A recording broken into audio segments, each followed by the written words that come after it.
Morning Show with Robert J. Wright and Erin McCarty. Breaking news and trending talk on 101.7 FM and 710 KEEL. Good morning. It's just after 6. Robert and Erin, 101.7 FM and 710 KEEL. And down yonder, Miss Erin, local news in a second or two. One young woman dead, another charged with killing her. We'll have the latest. Temps in Louisiana could be the hottest we've seen in hundreds of years. We'll talk more about that as well. And it's a no vote for a former Minden police officer. Wait. Yeah. What was it, in 2012? We were like at 106, 107, 108? Just wait till you hear this one. So we're talking about 110 degrees? Well, not quite that hot. Well, but then not in 100. No, but for a lengthy period, for 3 months. So much to talk about. Yeah. And a new company looks to be in charge of the consent decree. We will review Fletcher in sports and traffic and weather, and it's all coming up this hour, and it's right here on KEEL.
KEEL Morning Report, now on 101.7 FM and 710 KEEL.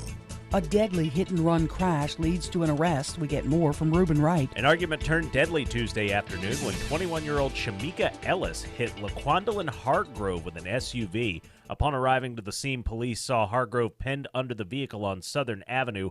Witnesses said Ellis fled the scene after a brief search. She was found walking down Elmwood Street with a toddler. Ellis was briefly interviewed and arrested for second-degree murder. From 101.7 FM and 710 KEEL, I'm Reuben Wright. Former Caddo Clerk of Court Gary Lofton passed away Monday evening. He was 66. He served in the clerk's office for more than 40 years. Visitation will be held Thursday on Marshall Street at Roseneath from 4 to 6 p.m. The funeral will be held at St. Joseph Catholic Church on Patton Avenue at 10 a.m. on Friday. An analysis from the Union of Concerned Scientists says it's going to be hot. In fact, we could be bombarded in Louisiana with temps upwards of 105 degrees for 3 months out of the year, coming second only to Florida. Louisiana expected to see the biggest increase of these extreme heat days. The Civil Service Board in Minden dismisses an appeal from a Minden police officer who was fired last month for racist remarks made on Facebook, those remarks toward Hispanics and African Americans. After heated arguments from former Officer Sean Griffith and his attorney, the Civil Service Board decided it was not the right group to make a determination on the appeal. Griffith wants his job back and claims he did not make those posts. Construction almost complete for the Milam Street Kitchen Incubator. The goal of the incubator to revitalize the Allendale and Ledbetter Heights area, as well as give entrepreneurs hands-on training. Weather delays have pushed the opening from October of 2018 to August 27th of this year. A suspect is behind bars in the murder of Baton Rouge African-American History Museum founder Sadie Roberts Joseph. She was found dead in the trunk of her car. The coroner says she was suffocated. The victim's daughter, Angela Roberts Machen, praises the work of law enforcement. They exhibited ultimate professionalism, transparency, and a sincere, communicated desire to get this solved, to figure out what happened. The suspect apparently was a tenant in one of her properties. Dr. Tia Mills takes over head of Louisiana Association of Educators after the retirement of Debbie Moe, who served 2 terms. This comes after teachers won a $1,000 pay raise, their first raise in over a decade. Mills says the plan is to continue pushing for a better salary during the session. The focus is to remain vigilant and committed to ensure that we get our educators at least to the Southeast regional average. Before the last session's raise, teachers were roughly $2,200 below the Southern regional average. 43-year-old Jonathan Hall has passed away from injuries he suffered during an explosion involving an air compressor at Pratt Industries at the port. The explosion happened last month. Hall was rushed to the hospital where he stayed receiving medical treatment until his death yesterday morning. State Republican leaders weighing in on the president's tweet where he asked a group of Democratic Black, Puerto Rican, and Palestinian congresswomen to go back to where they came from. The tweet provoked a national controversy, with many calling it racist. But Republican Congressman Ralph Abraham disagrees. No, this has nothing to do with race, gender, or creed. I don't care where you came from, but I am sick and tired of tearing this country down and saying how bad they think we are. Senator John Kennedy says the tweet was not worded well, but was not racist. I'm Erin McCarty on 101.7 FM and 710 KEEL.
.101.7 FM, 710 KEEL, Wednesday morning traffic, Reuben time. Looks like I-49 South's got it clear all the way to Alexandria right now, but look out later on this morning for some traffic delays on I-220 westbound near the Cross Lake Bridge due to construction.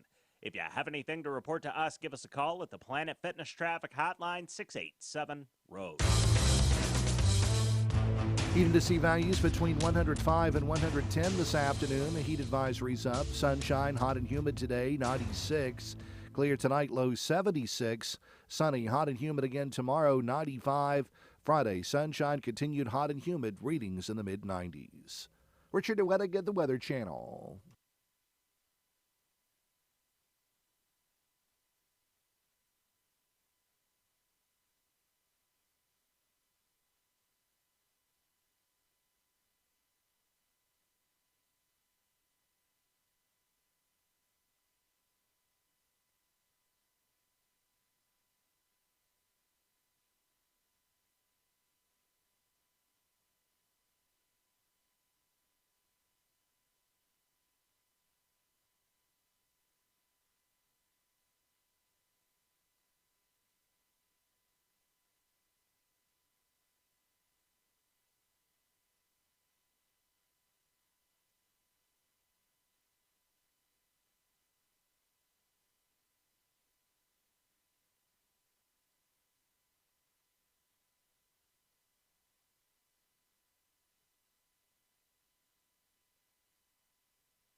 .101.7 FM, 710 KEEL. Robert J. Wright and Erin McCarty. The KEEL app, a free download from Office Furniture Source. Just sort of a collective question, sort of for one and all, even in this room.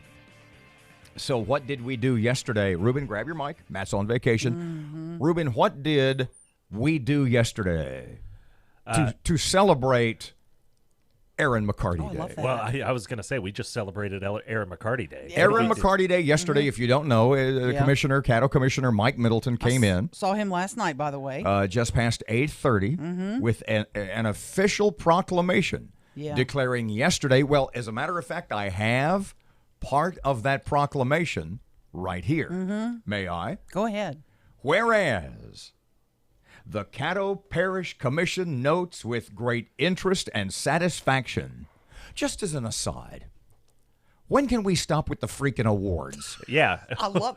I'm gonna have to encroach on your area. I'm going to encroach with that one. I've got to put it up over there. Let's run down. Okay, what do you have on the windowsill? Oh, man. First of all, we This is gonna started take with, a while, Robert. with this Gracie Award. Yeah. Okay, that you got for being the top female talk show host in America. Right. Okay. Yeah. The Alliance for Women in Media. Oh, Ruben's going to put the video of the awards on our Facebook. If you want to see them, he's going to kind of put that in as a little interlude, correct? Yeah, they're all kind of lining the window there under the 710 So you Keel have banner. the Gracie Award on the sill. What Yeah. else do you have? Now, you got to go to New York for this. I did. I had a week in New York for and that hang award. out with all the CEOs and DUIs with the company, and God knows there's a lot of those. There was none of those. So go ahead. What else is on the Subway. windowsill You can other enjoy- than the Gracie? I've got the Gracie. Then I've got a proclamation from Governor John Bell Edwards recognizing me for my 35 years and my Gracie Award. Yep. I've got a proclamation and Erin McCarty Day honor from the office of the mayor of Shreveport. Yep. I've got a Bossier City Mayor Erin McCarty Day, proclaiming it my day.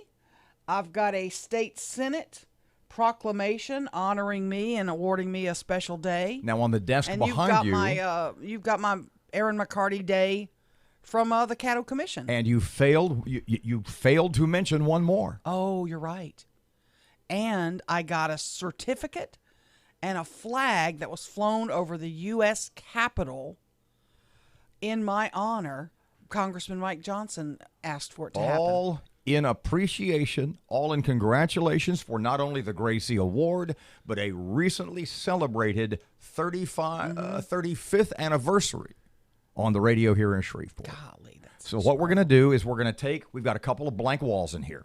We're going to frame all of your stuff, yeah, and we're going to put it up on the wall above your Gracie Award. I like that. And me, I'm aiming for a selfie with OJ.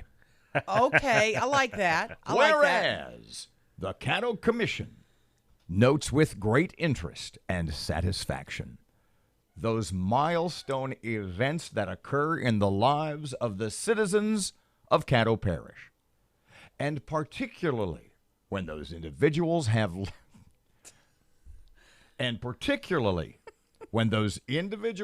led lives of exemplary service to the community. They're calling me exemplary. So exemplary.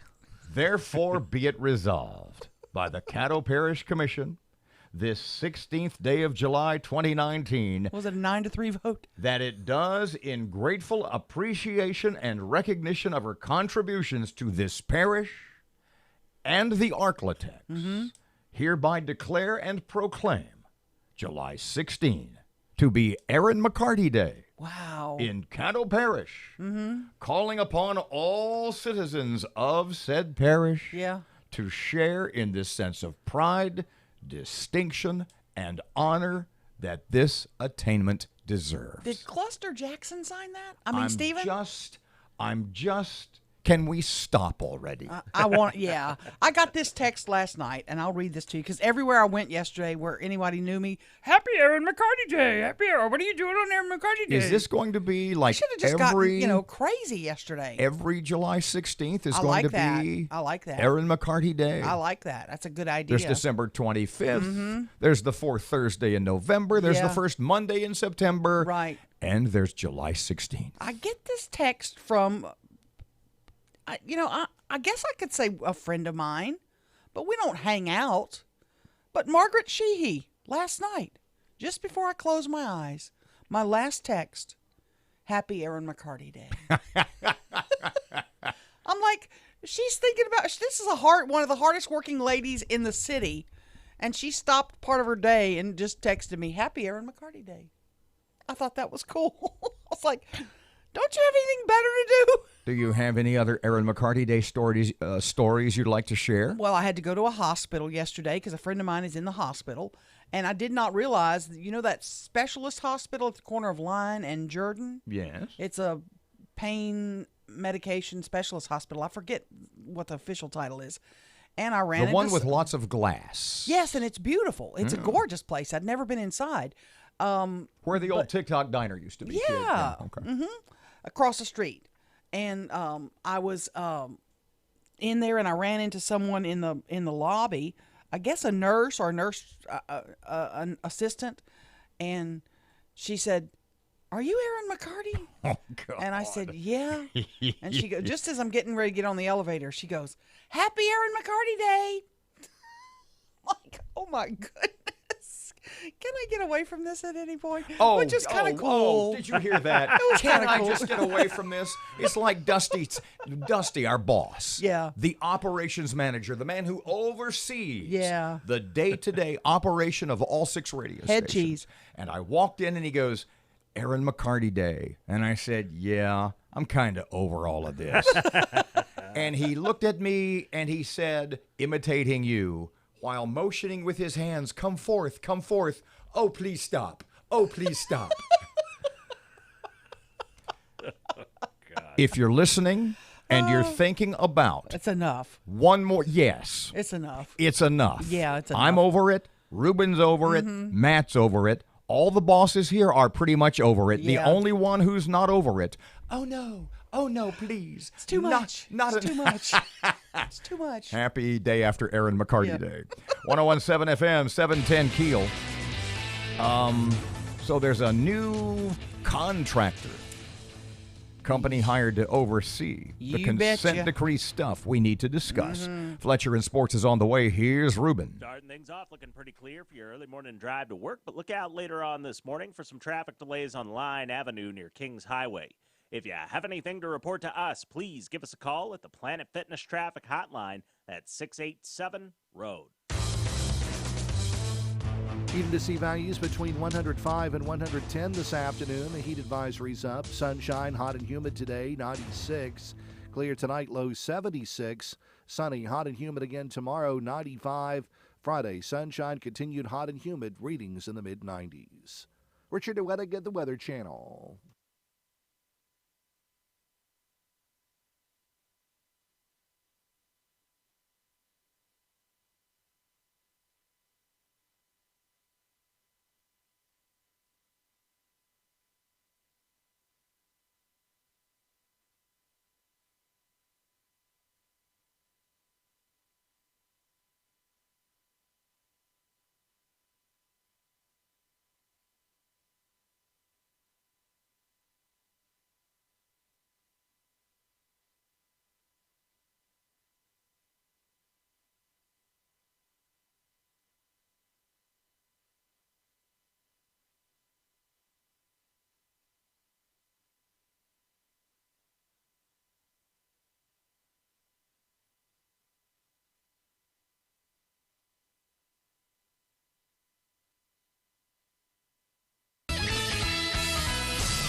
.107 FM, 710 Keel Sports. Good morning from the sports desk of 1130 The Tiger. This is Tim Fletcher. Shreveport's Meredith Duncan, Bird grad, is one of 7 former LSU student athletes to earn induction into the LSU Athletic Hall of Fame. Athletic Director Scott Woodward announced on Tuesday.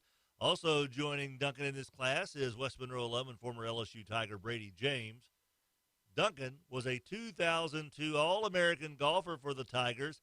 She had 22 top 10 finishes in NCAA play, and she also won the 2001 U.S. Women's Amateur Championship. Meredith, of course, played on the LPGA Tour, and this past school year, she coached the Bird boys and girls to state titles. Once again, congratulations, Meredith Duncan, joining the LSU Student Athlete Hall of Fame. Major League Baseball last night, the Angels continued their hot streak, knocking off the Astros 7-2. Astros lead over Oakland is now down to 4.5 games. Albert Pujols delivered a 3-run double in a 6-run first for the Halos. Arizona beat Texas 9-2. Dallas resident TCU alum Alex Young allowed only 1 run in 5 1/3 innings to move to 3-0 for the Diamondbacks in their win over the Rangers. From the sports desk of 1130 The Tiger, this is Tim Fletcher.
1017 FM, 710 Keel. Robert and Erin. Jack Spring Electric Shockbuster button. Dusty, yet ready. Let me look at this. Ruben, you know where that button is, right? The name, just as an aside, be sure you know where the button Yeah, is. you might want to learn on that one. New project manager for EPA consent decree work. And we got this from our buddy John Settle, who's been digging all kind of stuff up for us. Now, this is, well, let me ask you, is this the contract that sort of was the genesis of the harsh words, harsh emails, testy back and forth between Councilman John Nicholson and the mayor? You bet. So the deal is done. It's been signed. It was signed on July 5th. That, according to John Settle's report that he sent us early this morning. Engineering contract for program management between the city of Shreveport and Burns and McDonnell Engineering Company. Contract is for Burns and McDonnell Engineering Company to be the new project manager for the federally mandated Environmental Protection Agency consent decree. Just to review, that's started off at $350 million, now $1.1 billion deal, plea bargain, if you will, that the city did with the EPA, with the federal government, to rebuild our entire sewer system. Right. For round numbers, this decree requires the expenditure of $100 million a year for remedial water and sewer work. How are we paying for that, by the way? Nickels and dimes, kids' piggy banks, turning in pop bottles. I think some of the 2011 bond issue. I'm not certain on that. I don't. Well, I'll have to research that. What was wrong with the old company? How come we needed a new one? Is this a better deal? I'm not sure, but my issue with Burns and McDonnell is this. Yes, it's interesting to say if yours is the same as mine. Well, because they seem to be a fine company, great reputation. You bet. But they're based in Kansas City, Missouri. You and I are on the same page. And they have no local office. They're going to open one. Well, that's what they say. But they have offices all over the country already. They have 20, 30, 40 offices all across the U.S. And I'm trying to think, I don't even think they have one anywhere in Louisiana yet. I'm looking on their website. Start here. Nothing in Louisiana yet. Has anybody driven over in the middle of repair, Texas Street Bridge? OK Allen, Earl Long Bridge. Yeah, well, it used to be the Neon Bridge till they all burned out. We know how our city handles burned out light bulbs. Now, has anybody noticed that about 90% of the vehicles, repair vehicles, on that bridge, in the middle of all the repairs, are out-of-state vehicles? Now, here's my question, and we don't know. Burns and McDonnell seems to have a very high reputation. Maybe they cut the city the best deal. That's what we'll find out. But my question is, A, was there no qualified local company? Was there no qualified Louisiana company? Why did we have to go with a company who's based in Kansas City, Missouri? Not, to paraphrase Seinfeld, there's anything wrong with that. Maybe, in fact, they gave us the best deal. Right. I don't know. We had a prior contractor who'd been working on this for the past, I don't know however many years they've been working on, and now we just decided to go in a different direction. New mayor, new insurance companies, new direction. I would like to hear from the mayor on why he felt it necessary to change, because the previous company has been in the middle of it. Now I know it may be slow going in his mind. It could be that we got a better price. Well, lay that out there. Show it to me. Show me we got a better deal from these folks. Show me. Or are the numbers that they are to be paid and the time frame that they are to be paid, is that already, I don't know. Is that already sort of cast in stone as part of that EPA agreement? Well, the I deal don't we know. did with the feds. Well, this deal is a 1-year deal, essentially, and can be, canceled by either side. A 1-year deal worth how much? $100 million. Well, that's not how much they get. They're not going to be getting No, that's that how much. But the deal is we spend about $100 million a year for 10 years. Mm-hmm. I mean, that's basically what the deal is to rebuild. The maximum payment they'll get, which is based on hourly billing, is $6.4 million for that year. So it's $6 million a year they'll be getting. $6.4 million is what it looks like. Could there be other things? My issue is the previous company, and their name escapes me, and I apologize for that. They set up an office here. They went through all that. They have employees here that now are being terminated or being told, we no longer have this contract, so you're no longer needed in Shreveport. So we've pulled the rug out from under that company to go with a new company who's obviously going to put their own people in place. I would imagine in that business, in that industry, that is not an uncommon occurrence. You're right. Inconvenient though it may be for the people involved, at least the boots on the ground, if you will. You're right, but as a resident, as a taxpayer, I want to hear, what was the necessity for the change. And, there's probably a great explanation. Why the switch? Yeah. Why somebody from Missouri as opposed to Louisiana as opposed to the Arklatex? The company that already set up business and already hired people and was in town and, these folks had bought homes, etc. Are we getting a better deal? Do these folks do better work? And what are the expectations? Did Councilman John Nicholson really get a look at those contracts prior to the approval? I guess it's a done deal, signed and in the works. Signed on July 5th. Yeah, That's what it says. Did he, as the mayor, acceded to him, as was his legal right, according to Mayor Perkins? Yep, you do get to look at the deal. You do get to look at the details. Sure. You, as the city council, you are allowed to take a peek. Did he get a peek? What did he see, and what did he think? Well, I want to look at it myself, so I'll, it's a 40-page plus document. So I'll have to put in my PRR because I want to get a copy of it. We'll have Rue. He understands stuff like that. Yeah. 1017 FM, 710 KEEL. Time to send out some emails, kid. Traffic time. Here's Ruben on KEEL. Looks like I-49 South's got to clear all the way to Alexandria right now, but look out later on this morning for some traffic delays on I-220 westbound near the Cross Lake Bridge due to construction. If you have anything to report to us, give us a call at the Planet Fitness Traffic Hotline, 687-ROAD. Heated to see values between 105 and 110 this afternoon. The heat advisory's up. Sunshine, hot and humid today, 96. Clear tonight, low 76. Sunny, hot and humid again tomorrow, 95. Friday, sunshine, continued hot and humid, readings in the mid-90s. Richard DeWettig at the Weather Channel.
Information.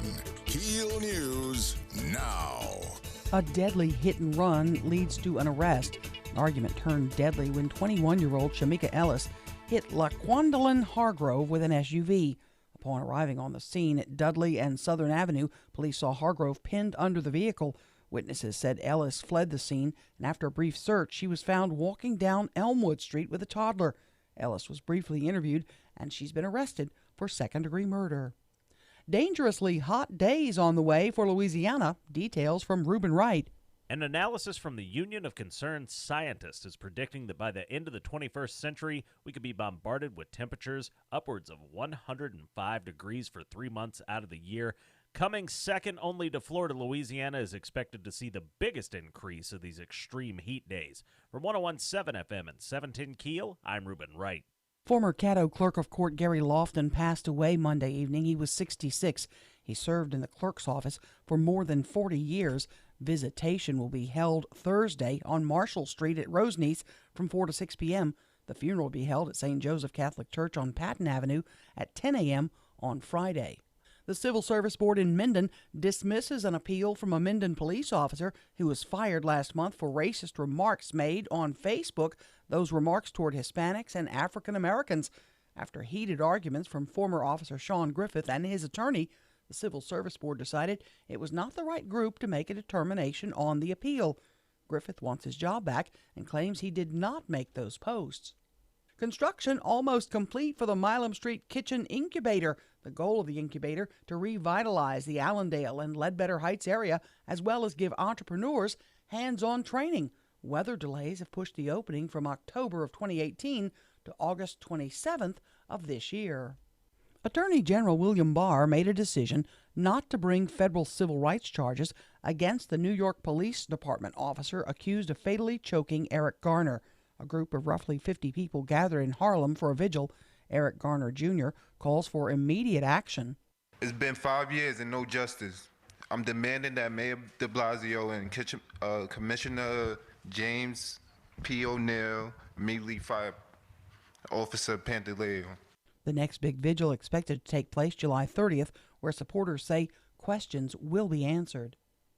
Federal prosecutors filed charges against 22 people linked to the MS-13 transnational gang, most of whom allegedly participated in a series of murders, including several in which victims were hacked to death with machetes in the Angeles National Forest. The suspects are accused of robbery, drug sales, extortion, murder. The tactics described in the indictment include various forms of torture that resulted in murder, using weapons that included knives, baseball bats, pipes, and machetes, in addition to firearms. Authorities unsealed a 77-page indictment detailing hundreds of crimes. It charges 7 murders, though this group suspected of at least 24 in the past 2 years. LA's Phil Schuman says the indictment charges one victim, a 15-year-old, was lured into the forest by girls where he was hacked to death with machetes. Game of Thrones will be out for blood as it heads into what will be its final Emmys battle. The HBO drama picked up a record-setting 32 Emmy nominations. I'm Erin McCarty on 101.7 FM and 710 KEEL.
1017 FM 1017 FM 710 Keel.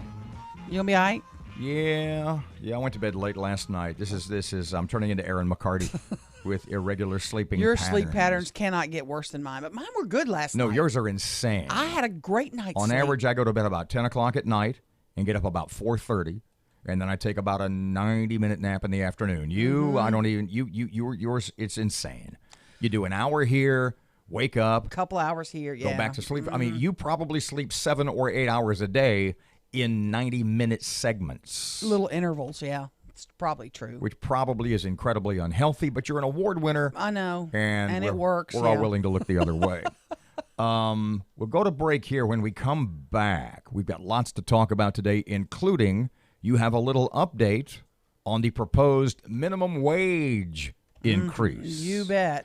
It's getting ready to come up in the in the Congress first, but it was something and it was one of the questions. By the way, I've got a couple more questions for the governor when he comes in. Yeah. And they have to do with jobs and the economy and stuff. Who's the woman is it tomorrow morning she's coming in? What is her name? Dee Dee Caldwell. Yes. Tell me about that, because I find this very interesting. She is one of those people. She's basically a consultant that tells, if I understand this correctly, municipalities and larger entities like state governments what you guys need to do to market yourselves better to attract companies, employers to your area. I'm looking forward. She's going to be in studio, hanging out with us, and I want to hear her ideas. I would imagine at some point she'll say, oh, yeah, and doubling your minimum wage is not step one to do that. 1017 FM, 710 Keel. Ruben's here, traffic time. Start things off looking pretty clear for your early morning drive to work, but look out later on this morning for some traffic delays on Line Avenue near Kings Highway. If you have anything to report to us, please give us a call at the Planet Fitness Traffic Hotline at 687-ROAD. Heat to see values between 105 and 110 this afternoon. The heat advisory's up. Sunshine, hot and humid today, 96. Clear tonight, low 76. Sunny, hot and humid again tomorrow, 95. Friday, sunshine, continued hot and humid, readings in the mid-90s. Richard DeWettig at the Weather Channel.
.17 FM, 710 Keel. Robert J. Wright and Erin McCarty. Think I should tell Ruben about my dream? Yeah, I think you should. Dude, I had this strange dream last night. It was really weird. So I was out riding my bicycle, right? He didn't have a bicycle. I was out riding my bicycle in my dream and had my helmet on. Don't have a helmet either. Oh, yeah. So I'm out in the dream. I'm on my bicycle with a ding, ring, and a little girly basket, baseball cards in the spokes. So I'm riding my bike, and I've got my helmet on, and there's a blackout, and a car hits me. Oh, God. And I sail through the air and hit my head on the ground. Ow. And when I wake up, I live in a world where no one has ever heard of Opossum, Where Art Thou? Good dream, huh? If you don't know, that's the name wild. That's the name of Ruben's band. Wild. Yeah. I don't know anybody who hasn't heard of Opossum Where Art Thou. Where are you guys going to be this weekend? It's next weekend, the 26th. We're going to return to our home at Uncle Benny's. We are the official, unofficial house band at Uncle Benny's. The house band, and your instrument is? I play guitar, I sing, I dance around, I crack jokes. Would it be fair to describe you as sort of a more a more, I don't want to say profane, I don't want to say scatological, an edgier Weird Al.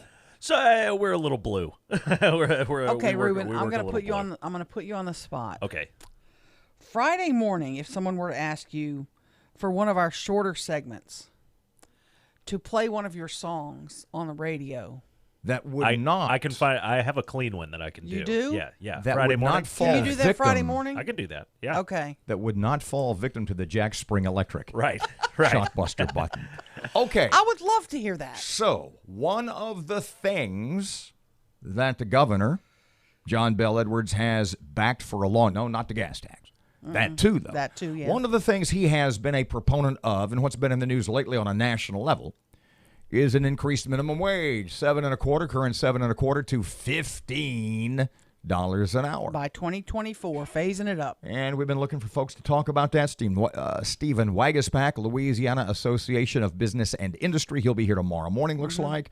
And a couple other folks, Tim Magner from the Shreveport Chamber. Yeah, he's on vacation this week. Et cetera, et cetera.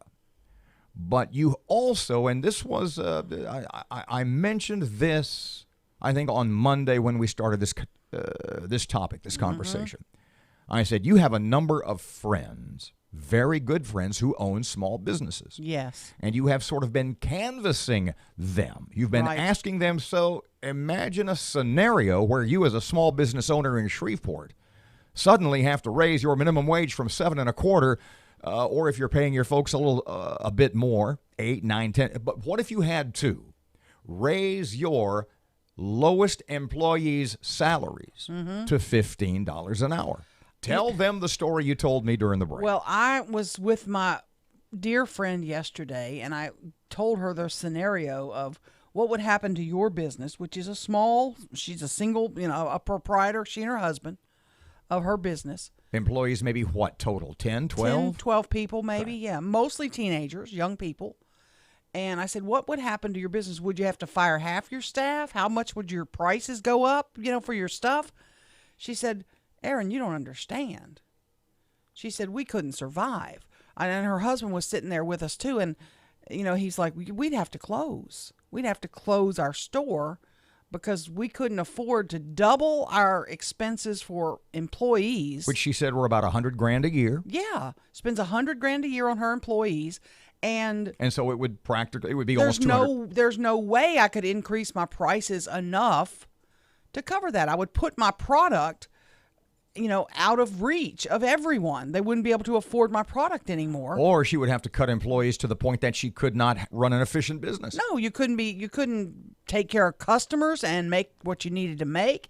You couldn't have everything there done, and people would be so dissatisfied with my service and my product that they wouldn't come back. They'd never be back. Basically, what she told you was, if the minimum wage were increased to $15 an hour, she closes. She's got a choice. I close now, or I close in 120 or 160 or 180 days because I die a quick death. I die a slow death. And I was fighting with her to get alternatives. Couldn't you do it with fewer people? Could you make part of your business more self-serve, sort of? She owns an ice cream kind of joint. I said, could it be kind of that kind of thing? A lot of people do those self-serve yogurt shops and that kind of. She said, no, that's part of what we do. We know the exact amount we put in our product, etc. And it's not possible. I said, could you do some of the prep work during closed hours when you're not open? So they're not doing prep work while they're serving customers. Yeah, because as the owner, working 60 hours a week isn't enough. Right, exactly. And she does. She busts her hiney. She's there all the time. She's there on weekends. And, she said, I simply would have to close my doors. She said, I couldn't hire. Now, when we were, go ahead, I'm sorry. Couldn't hire enough people, paying them that much money, I wouldn't be able to hire the people to do that. Because right now it's a 3, 4, or 5 person operation. Yeah. To man the counters, to man there's a drive-through. Sure. You've got to run the machines to turn out the product, which she sells a lot of. Yes. And you have to have the laws require a certain amount of breaks per employee per day, especially if they're teenagers. You have to follow those laws. How many businesses listening, how many business owners listening to us over the last few days discussing this topic?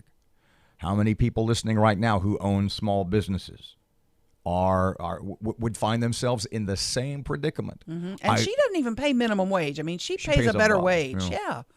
And these are for teenage kids, mostly high school kids and college kids who are working to give around them an entry level into the job market. And she works around their schedules. She's very accommodating to the kids, and she wouldn't be there anymore. She'd be gone. A great product in our town would be gone. So how many young people does she employ? How many total people? 10 or 12? Yep. Mm-hmm. So that'd be 10, 12, 15 people gone. Out of work. Job's gone. 101.7 FM, 710 Keel. Traffic update just ahead of your money now. Ruins ready.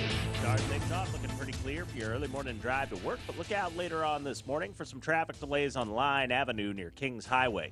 If you have anything to report to us, please give us a call at the Planet Fitness Traffic Hotline at 687-ROAD. Even to see values between 105 and 110 this afternoon. The heat advisory's up. Sunshine, hot and humid today, 96. Clear tonight, low 76. Sunny, hot and humid again tomorrow, 95. Friday, sunshine, continued hot and humid, readings in the mid-90s. Richard DeWettig at the Weather Channel.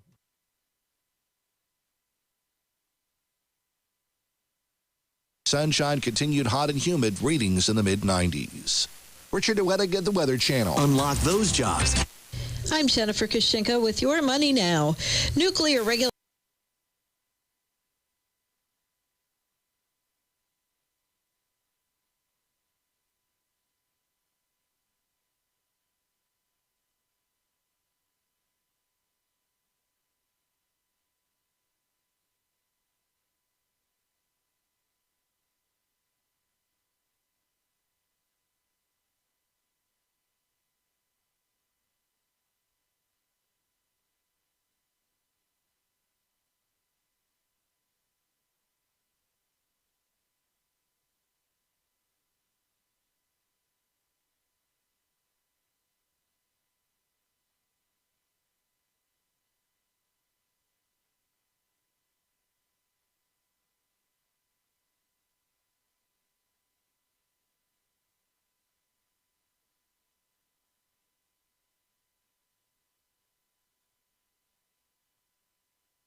.107 FM, 710 Keel. Time for sports. Here's Fletch. Good morning from the sports desk of 1130 The Tiger. This is Tim Fletcher. Shreveport's Meredith Duncan, a Bird grad, is one of 7 former LSU student athletes to earn induction into the LSU Athletic Hall of Fame. Athletic Director Scott Woodward announced on Tuesday.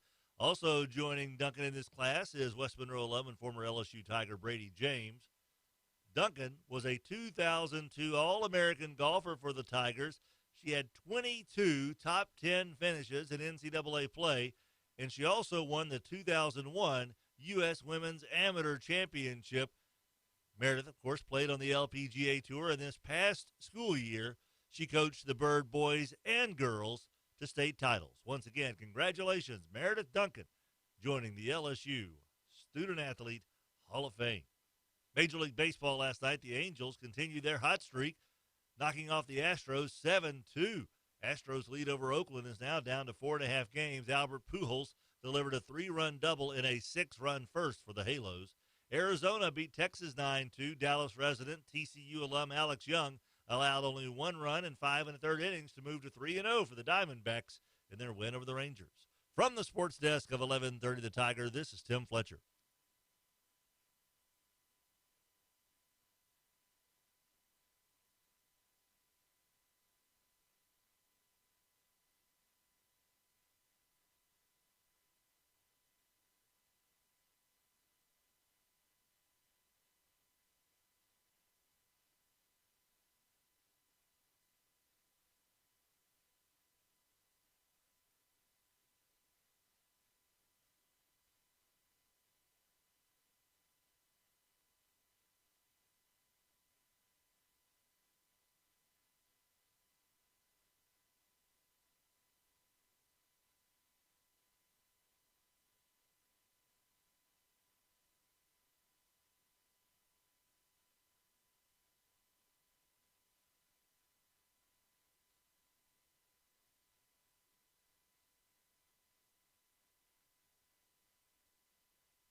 1017 FM, 710 Keel, Robert J. Wright and Erin McCarty.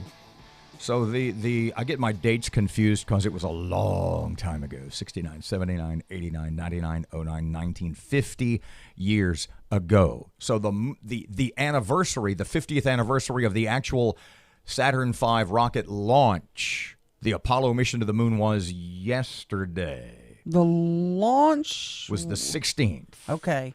Saturday is the anniversary of the moon landing. That's like the 19th, I guess. Yeah. Today's the 17th, 18th. I don't know. I'm watching it on TV. I'm fascinated by all of it. It's interesting to me that you just say that, because a friend of mine texted last night and she said she was watching on CBS.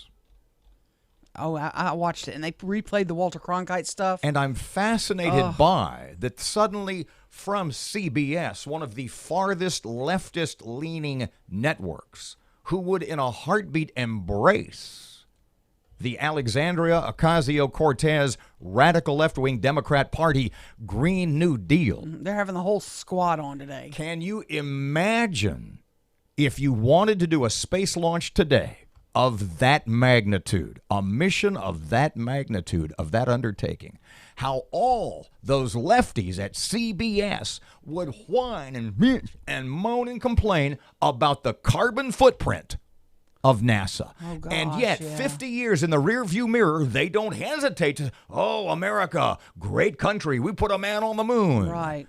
And yet, they are at the forefront of saying that we literally should go back to an era of trains and windmills and solar power. Mm-hmm. And $13 a gallon gasoline because of increased taxes.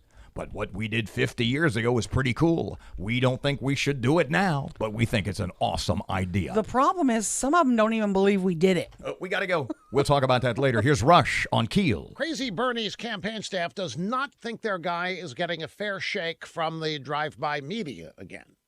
Now, last time around, Crazy Bernie complained that he was ignored while mobs of reporters followed Hillary Clinton around and covered every Trump rally.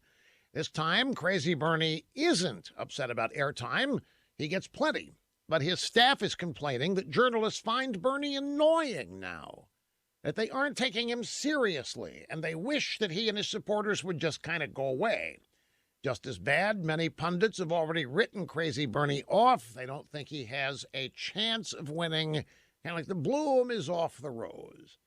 Well, hey, Bernie and staff, maybe you're right. Maybe the drive-bys do find you annoying. Maybe they do wish you and your followers would go away.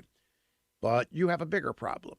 See, last time out, Hillary was pretending to be a pragmatic, moderate liberal. You were the only radical socialist game in town. Now you've got 20-some-odd radical liberals running for the same thing you want. And they're all embracing socialism to one degree or another. Crazy Bernie, you don't stand out anymore. You're just not new or news anymore. You've got competition. And Bernie, you are annoying and old.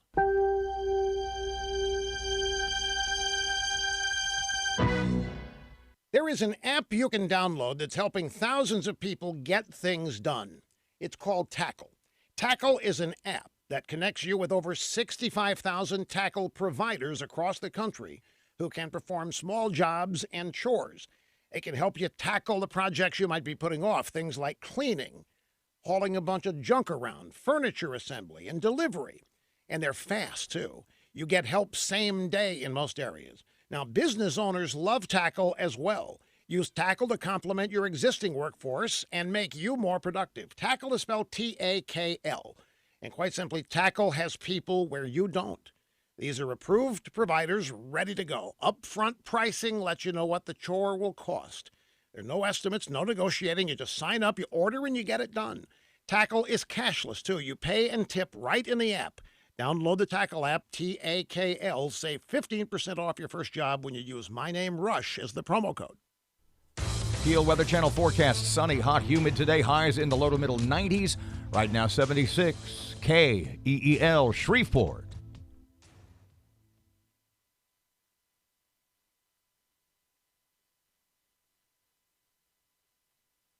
KEEL, Shreveport. He reacted in a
The KEEL Morning Show with Robert J. Wright and Erin McCarty. Breaking news and trending talk on 101.7 FM and 710 KEEL. You know, I kind of miss Erin McCarty Day. Do you? No, not Could have another day. Just after 7 o'clock, Robert and Erin, 101.7 FM, 710 KEEL. Erin, local news in a moment or two. Stand by. Another tragedy. A young woman is dead. Another young woman is facing charges. We'll have the latest on that. Dangerous heat could be headed Louisiana's way. We'll talk more about that, too. And a former police officer in Mendon loses his appeal. Take a guess, just off the top of your head. What do you think the two biggest stories from yesterday? What do you think anybody wanted to talk to me about yesterday afternoon was? Hold on. Erin McCarty Day, of course. Of course. And then there's one more story. The more people who find out are really kind of freaked out. Mm-hmm. Let you know. Fletcher in sports and traffic and weather is here this hour and coming up on KEEL.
The KEEL Morning Report, now on 101.7 FM and 710 KEEL. A deadly hit and run leads to an arrest. An argument turned deadly when 21-year-old Shamika Ellis hit LaQuandalyn Hargrove with an SUV. Upon arriving on the scene at Dudley and Southern Avenue, police saw Hargrove pinned under the vehicle. Witnesses said Ellis fled the scene, and after a brief search, she was found walking down Elmwood Street with a toddler. Ellis was briefly interviewed, and she's been arrested for second-degree murder. Former Caddo Clerk of Court Gary Lofton passed away Monday evening. He was 66. He served in the clerk's office for more than 40 years. Visitation will be held Thursday on Marshall Street at Roseneath from 4 to 6 p.m. The funeral will be held at St. Joseph Catholic Church on Patton Avenue at 10 a.m. on Friday.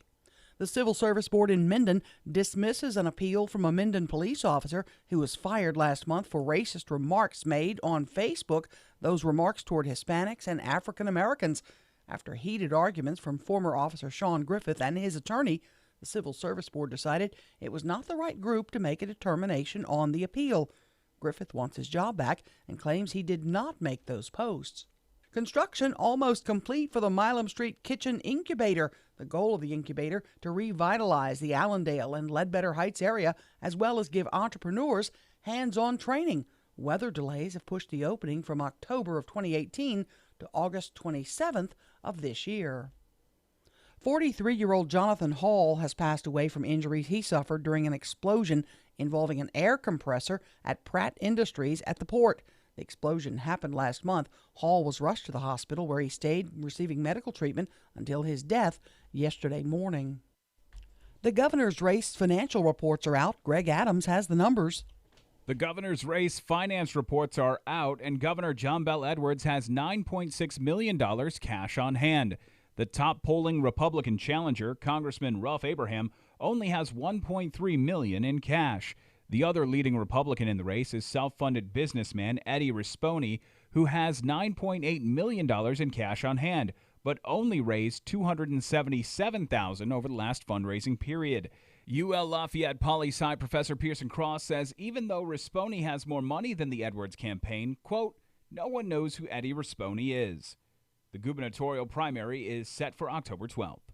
From 101.7 FM and 710 Keel, I'm Greg Adams. Suspect locked up in the murder of Baton Rouge African American History Museum founder Sadie Roberts Joseph, who was found dead in the trunk of a car. 38-year-old Ron Jermaine Bell is charged in the murder. The victim's daughter says the family found comfort in the thorough work of detectives. There was at least some solace in knowing and feeling that everything that could possibly be done was being done. The coroner says Roberts Joseph was suffocated. An analysis from the Union of Concerned Scientists says it's going to be hot. In fact, we could be bombarded in Louisiana with temps upwards of 105 degrees for 3 months out of the year, coming second only to Florida. Louisiana expected to see the biggest increase of these extreme heat days. A new education leader in Louisiana, Dr. Tia Mills, now president of the Louisiana Association of Educators. She says she was encouraged by lawmakers' recent decision to increase education spending, but she says the new funding level is not the destination, but just the first step. We want to continue to move that needle and continue to see those strides because we're making great efforts already, but we still have some ways to go. Mills takes over now that Debbie Moe has retired. L.A. County will pay $53 million to settle a lawsuit that alleges tens of thousands of women were given invasive group strip searches at a jail. I'm Erin McCarty on 101.7 FM and 710 Keel.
1017 FM, 710 Keel, Wednesday morning traffic. Starting us off 7 o'clock hour, here's Ruben. Checking right now on some slow-moving traffic on Kings Highway near Linwood Avenue, and we have some traffic delays on Texas Street in downtown Shreveport. If you have anything to report to us, please give us a call at the Planet Fitness Traffic Hotline. That's 687-ROAD.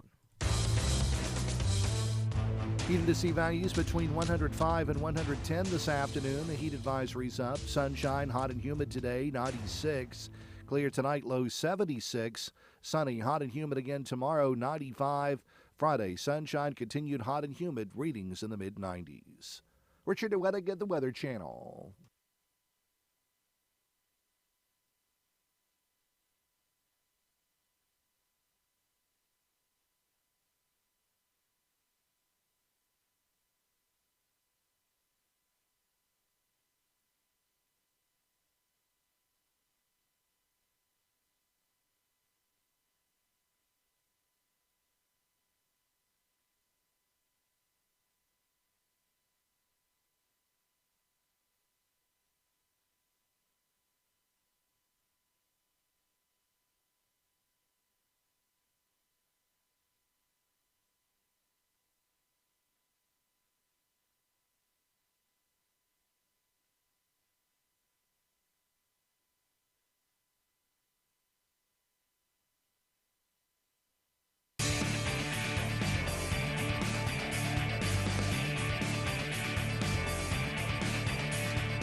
.107 FM, 710 Keel, Robert J. Wright, and Erin McCarty, after whom the former Erin McCarty Day, but the ex-Erin McCarty Day. Oh, leave me alone. I've had 2 Robert J. Wright days. You have. And I should have another one coming up in a couple of years. Mm-hmm. In fact, you were the... You should, shouldn't you? It's getting You there. were the instigator of the very first and the second Robert J. Wright Day in the city of Shreveport. The first, my birthday, 50th, April 28th. What was that, 2002, when Mr. Keith was mayor, and he declared Robert J. Wright Day. Is Adrian going to be mayor on your next one? Then the second was April 28th, 2012, my 60th birthday. Yeah. When Miss Ollie was mayor. No, when Cedric was mayor. Yeah. And he declared Robert J. Wright Day. And so every 10 years, you get Robert J. Wright Day. Your gift to me every decade, as I mark the passage of time, is Robert J. Wright Day. You call the mayor's office, could you do Robert J. Wright Day, and you throw me a birthday party. Right. Neither of which you've attended. No, I attended the first one. It was at my freaking house. It was at your house. Well, you were on the way out. The next one, I got delayed. I was at a... You were out of town. You were ziplining. Your friend hit a tree and broke a leg. You could... I was in Arkansas I'm ziplining. going to be late. We're at the emergency room in Hot Springs. Oh, man, we were at the emergency room. But it was a good party, I was told. So it was awesome. We had it at Villaggio. It was great. And the next one will be my 70th Where birthday. do you want your next party to be? Not at the Glen. April 28th, 2022. Who's going to be mayor then? You tell me. Is it within his window? If he does 8 years, yeah. No, it's in the 3 years. 3 years away. Oh, my God, you're right. Will he be just going out, or will he be in his last stretch, his home stretch of his first term? I'll have to do the math. 19 is his first year. 20 will be year 2. 21 will be year 3. He'll be in his 4th year. Adrian will have to declare it Robert J. Wright Day. What if he doesn't want to? What if he says, no, I'm not doing it? Not doing it. He's made me too mad. How could anyone tell you no? I'll badger him until he does it. How could anyone say no to Erin McCarty? I'll text him every morning. Is it Robert J. Wright Day yet? You got it done? Is it done yet? Is it done yet? Please, make this go away. So what are the 2 stories everybody wanted to talk about yesterday? What was the first one? The first one was the Cub. Yeah, the Cub was the biggie. And now, I don't mean... We need to clear that up, because that's really, the post that went up saying the Cub restaurant has closed, while it's true, I think it's reopening pretty quick. I think the new folks are going to step in and have it back open Now, pretty explain quick. the situation between the lounge and the restaurant. Separate ownership. Mhm. The restaurant was owned by a fellow named Roger Wilbanks. Wilbanks, Mhm. and he just decided to retire. He decided to retire. That's the word on the street, and close the restaurant. And it was kind of abrupt. I mean, a little notification would have been nice, but he just, said he's ready to go, and he closed and shut down. He put his message that he put up on Facebook is at keelnews.com. You can go see what he put up. Thanks for 30 years, basically what he said. Yeah. Enjoyed every minute of it, and I'm hitting the road. Ready to get out of here. Yep. And the lounge will remain open. Now, they're under separate owners. There's a couple of guys who own the lounge. And had been. Yeah, and the lounge has been open since 1939. Not the original. Right. The restaurant was a 1989 opening date, I believe. Right. So the restaurant's not been in business as long as the lounge, but the lounge is legendary. I mean, it's the Cub is the Cub, for crying out loud. But and the lounge is staying open, and those guys are apparently taking over the restaurant and are going to reopen it next week.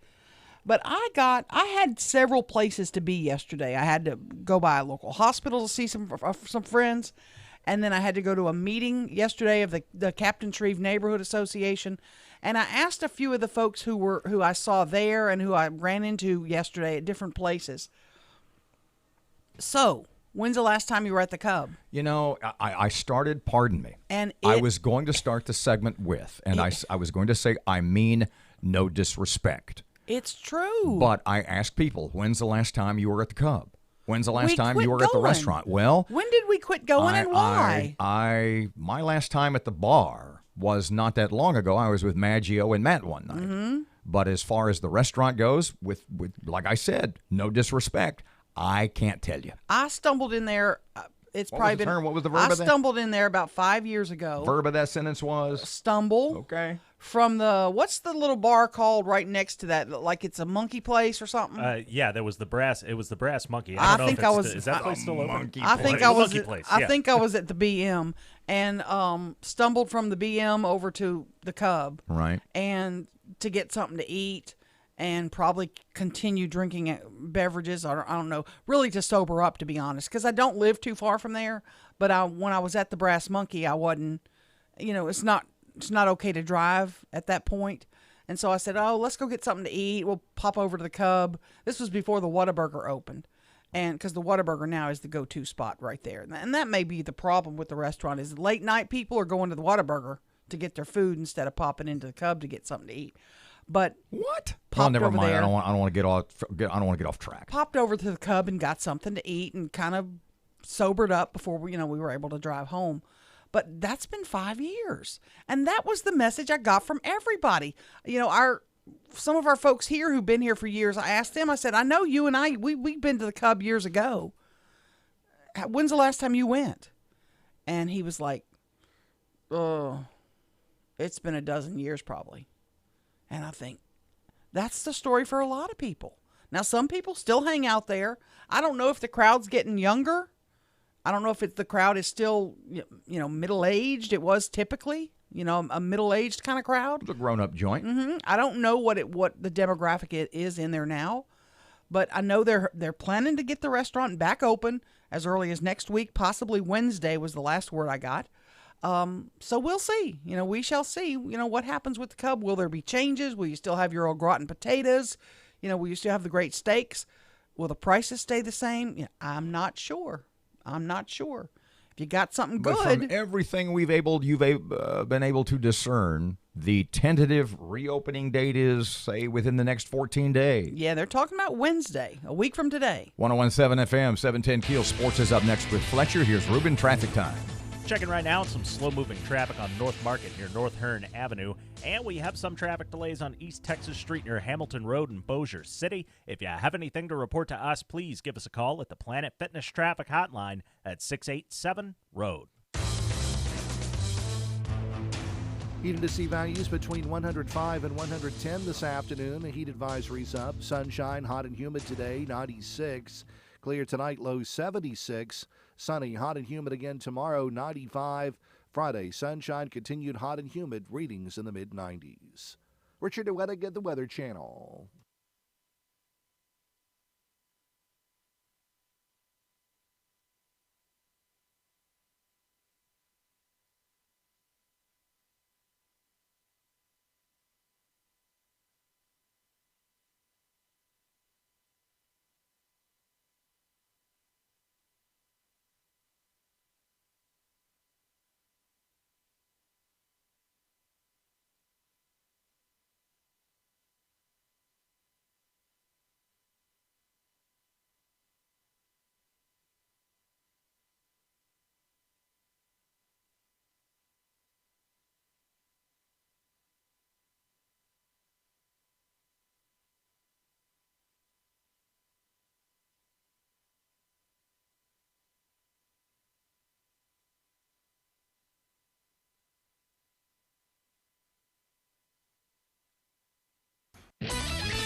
.107 FM 710 KEEL Sports. Good morning from the sports desk of 1130 The Tiger. This is Tim Fletcher. Shreveport's Meredith Duncan, a Bird grad, is one of 7 former LSU student athletes to earn induction into the LSU Athletic Hall of Fame. Athletic Director Scott Woodward announced on Tuesday. Also joining Duncan in this class is West Monroe alum and former LSU Tiger Brady James. Duncan was a 2002 All-American golfer for the Tigers. She had 22 top 10 finishes in NCAA play, and she also won the 2001 U.S. Women's Amateur Championship. Meredith, of course, played on the LPGA Tour, and this past school year, she coached the Bird boys and girls to state titles. Once again, congratulations, Meredith Duncan, joining the LSU Student Athlete Hall of Fame. Major League Baseball last night, the Angels continued their hot streak, knocking off the Astros 7-2. Astros lead over Oakland is now down to 4.5 games. Albert Pujols delivered a 3-run double in a 6-run first for the Halos. Arizona beat Texas 9-2. Dallas resident TCU alum Alex Young allowed only 1 run in 5 1/3 innings to move to 3-0 for the Diamondbacks in their win over the Rangers. From the sports desk of 1130 The Tiger, this is Tim Fletcher.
Robert J. Wright, Erin McCarty. Erin McCarty Day in the rearview mirror. It's about time. I'm good with that. Huh? I'm good with that. 101.7 FM, 710 KEEL. Oh, my God. I said in the 6 o'clock hour, very first segment, with the Gracie Award. I'm America's #1 female talk show host, Media Market Non-Syndicate. I've never said that. You've got the Gracie Award. You've got the thing from the governor. You've got the thing from the mayor's office. You've got the thing from the mayor's office in Bossier. You've got the Caddo Commission Erin McCarty Day. Got the state senate thing. I got the Mike Johnson flag. You got the flag that flew over the Capitol. Yeah. It's enough. Those of you watching on Facebook can see the wall o stuff right now. It's enough. Just a pile. I gotta spread it out. It's gonna have to be. And moved. I can't even get a damn selfie with OJ. No. That was the other topic everybody wanted to talk about. That's the other. The only things. Well, there's a couple other things, and we'll cover that in the 40 segment. Your coworker said you are lying. About what? That there is no way you wouldn't get a selfie with OJ, nor would you stay in this room if OJ said he'd sit down and chat with us. If OJ said he'd sit down and chat with us, you would never in a million years leave the room. You would go, that's a huge opportunity. I don't, yes, I maybe think he killed people. Let me ask but you. It's let a huge let me ask interview you this. opportunity. Let me ask you this. Let me phrase it this way, and let me see what you'd say. And I think they're right. We had a couple of folks in this, friends we know, who went on a cruise to Cuba. Brett Butler, you leave the room. I get that. Let's not denigrate OJ by attaching associating him with you. to Brett Butler. Kitty has claws. We had some friends a year and a half or 2 years ago who went on a cruise to Cuba. Yes, they did. It was when President Obama, we're friends with Cuba. Yep. Again. And we had some friends who went on a cruise to Cuba. And you had asked me, would I go? And I said no. I said because of the government there, because of the way they do things, because of the fact they're a communist nation with a lot of political prisoners still incarcerated because of their political dissent.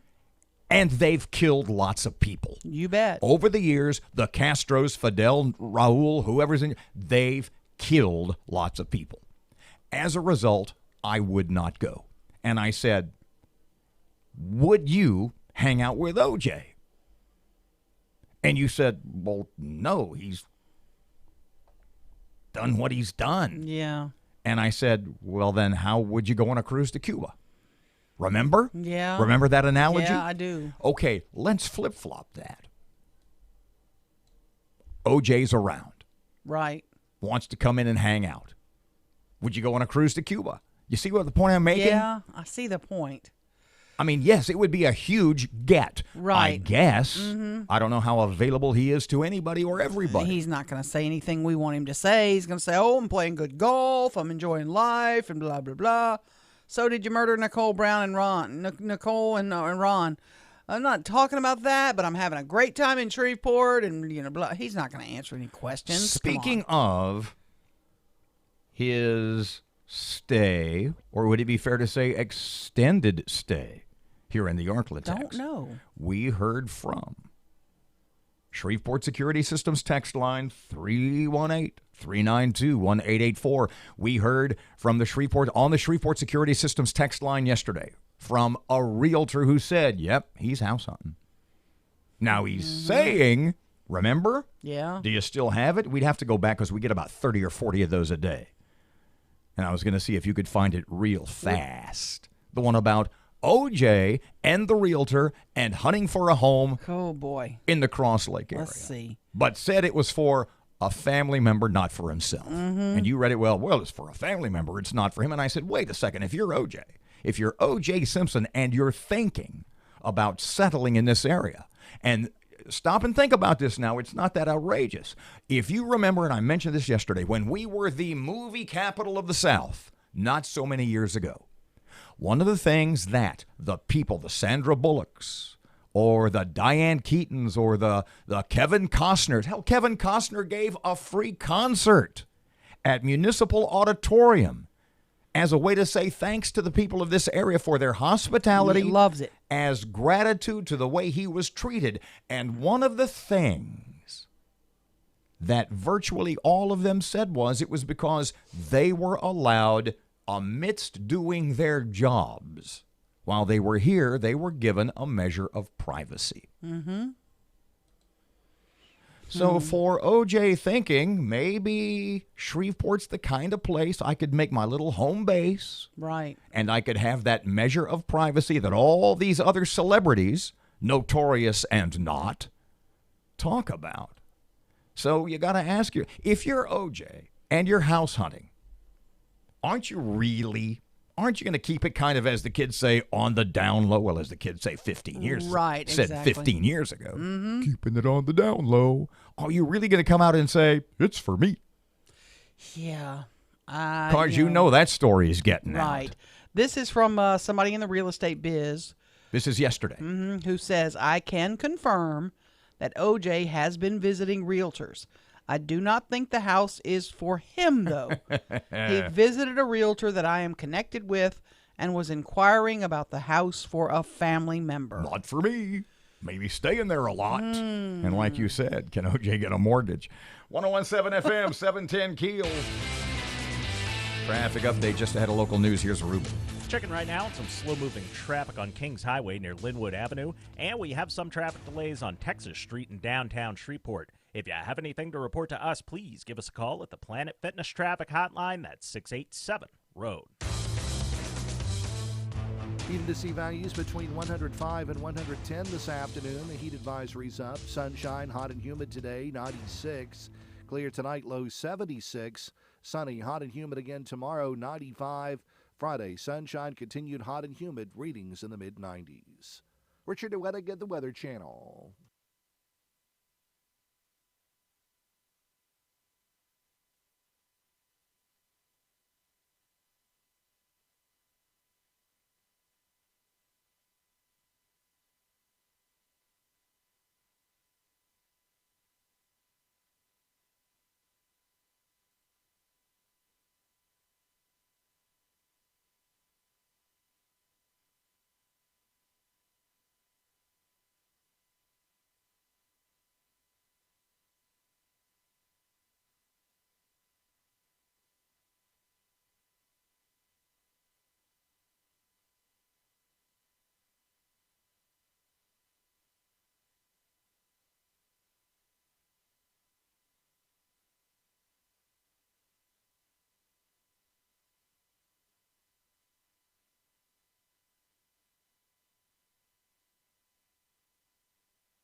Information.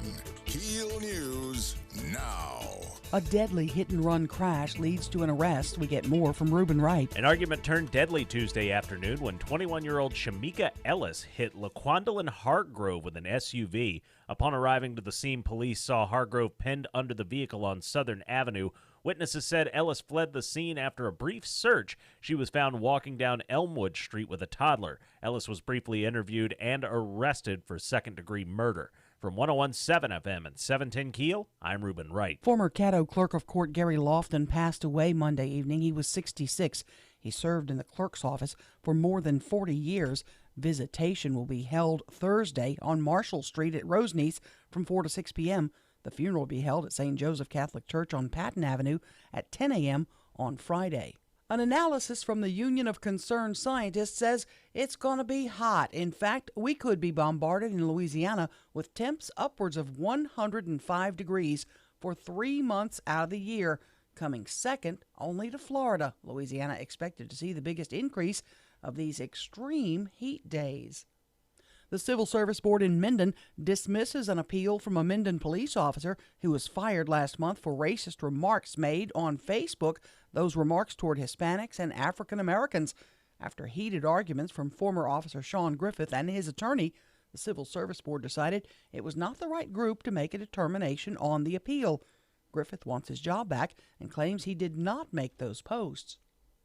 Construction almost complete for the Milam Street Kitchen Incubator. The goal of the incubator to revitalize the Allendale and Ledbetter Heights area, as well as give entrepreneurs hands-on training. Weather delays have pushed the opening from October of 2018 to August 27th of this year. A suspect is behind bars in the murder of Baton Rouge African-American History Museum founder Sadie Roberts Joseph. She was found dead in the trunk of her car. The coroner says she was suffocated. The victim's daughter, Angela Roberts Machen, praises the work of law enforcement. They exhibited ultimate professionalism, transparency, and a sincere, communicated desire to get this solved, to figure out what happened. The suspect apparently was a tenant in one of her properties. Dr. Tia Mills takes over head of Louisiana Association of Educators after the retirement of Debbie Moe, who served 2 terms. This comes after teachers won a $1,000 pay raise, their first raise in over a decade. Mills says the plan is to continue pushing for a better salary during the session. The focus is to remain vigilant and committed to ensure that we get our educators at least to the Southeast regional average. Before the last session's raise, teachers were roughly $2,200 below the Southern regional average. 43-year-old Jonathan Hall has passed away from injuries he suffered during an explosion involving an air compressor at Pratt Industries at the port. The explosion happened last month. Hall was rushed to the hospital where he stayed receiving medical treatment until his death yesterday morning. State Republican leaders weighing in on the president's tweet where he asked a group of Democratic Black, Puerto Rican, and Palestinian congresswomen to go back to where they came from. The tweet provoked a national controversy, with many calling it racist. But Republican Congressman Ralph Abraham disagrees. No, this has nothing to do with race, gender, or creed. I don't care where you came from, but I am sick and tired of tearing this country down and saying how bad they think we are. Senator John Kennedy says the tweet was not worded well, but was not racist. I'm Erin McCarty on 101.7 FM and 710 KEEL.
.107 FM, 710 KEEL. Robert J. Wright and Erin McCarty. KEEL app, a free download presented by Office Furniture Source.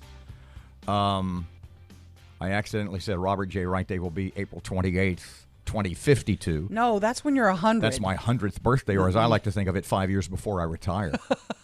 Have you as Don't say that. Don't even think that word. Don't even think what you're saying. Because I know what you're thinking. Have you rethought about retirement at any point? Yeah, I don't really want to retire.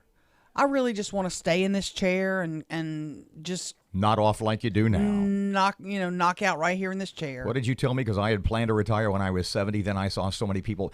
I'm one of those guys. I think I need a place to go. It's not exactly as my friend Tommy says. It's not exactly like we're breaking rocks. I saw Judge Judy on a talk show the other day, and she is 78. Still going strong. She got one more year on her contract. Making about $200 million a year. She'll sign another contract. She works 2 days a week. It's insane. She said she works every other week. She flies from New York to L.A. to tape her show. Because they do 5 or 6 shows in a day. Every other week. She works in L.A., then she goes back home to New York. And she said the secret to a living, or her one thing is don't fall down. Don't fall down. Don't fall down. Yeah. Her other thing is that means you just walk less. Get up every morning and have a purpose and go do something. Every morning, get up, have a purpose. So and I thought about that. I thought if I retired, I would not get up. You barely get up now. I would, I'd put a kitchen in my bedroom with a fridge. See, I've told you that before about I've got a big 55-inch TV in my bedroom already. I got a monster TV in the bedroom. I've told you before the reason I don't put a TV in my bedroom is because if I did, you'd never leave. I'd never leave the bedroom. Exactly. I'd have a TV there. Next thing you know, I'd have a little coffee maker in there on the bathroom on the counter. Next thing I'd have a dorm fridge. Frosty Factory machine in there. I could rent out my downstairs as a... Who rents out a downstairs apartment? So the theory is get up, have a purpose to your life every day. So that's kind of what I'm doing. I'm involved in a lot of civic groups and activities, and I'm staying involved in that. And that's what I'm going to do when I'm done. Whenever I decide that this is over, which is no time soon, I'm just going to have things that I love and am passionate about to get up and go do. Got a job lined up for when I retire. Do you? Our general manager said I could have a job as pool boy. Ooh. Oh, yeah. Can't wait to see you in a Speedo. I'm a man with a net. 101.7 FM, 710 Keel. Traffic update just ahead of now local news we did. Yeah. Okay, what? There is a sense of outrage among Shreveport citizens, the citizenry. I'll tell you what it is next. Here's Ruben. Checking right now on some slow-moving traffic on North Market near North Hearn Avenue, and we have some traffic delays on East Texas Street near Hamilton Road in Bossier City. If you have anything to report to us, please give us a call at the Planet Fitness Traffic Hotline at 687-ROAD. Heat and see values between 105 and 110 this afternoon. The heat advisory's up. Sunshine, hot and humid today, 96. Clear tonight, low 76. Sunny, hot and humid again tomorrow, 95. Friday, sunshine, continued hot and humid, readings in the mid-90s. Richard DeWettig at the Weather Channel.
.107 FM, 710 Keel. Robert J. Wright and Erin McCarty.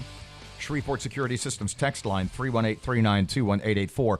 Let's go back in time. Let me see. It's July. It's July 17th. January, March, April, May, June. 7th month of the year. So we're about 6.5 months into the year. Mm-hmm. So let's go back to right around the first of the year, January, maybe late December. Right. In the midst of all the hubbub, the hullabaloo, the controversy surrounding Mayor Adrian Perkins and the renegotiation, the reallocation, the gift to Rodrell. That was, in fact, the new insurance policies for the city. Mm-hmm. And I remember it was a Sunday, and that day I went to 2 NFL playoff football parties. And I went into both of them, and at both of them, there were some people, about 20 or 25 at each. Mm-hmm. And at both of those, there were people who knew what I did. About half knew who I was, and about half who didn't. Okay. And when they found out who I was, they wanted to start talking about city stuff, politics, etc. Of course. And at both parties, it was brought up like, I don't pay... And they kind of hang their head. I don't pay much attention to Shreveport politics like I should. What's the big story going on now? And I would say, well, there's the insurance policy stuff and the new mayor. And they would go, well, wait a second. I don't know about that, which kind of surprised me, but I don't know about that. And I would tell them, and they would be outraged. Yep. Let's fast forward to today.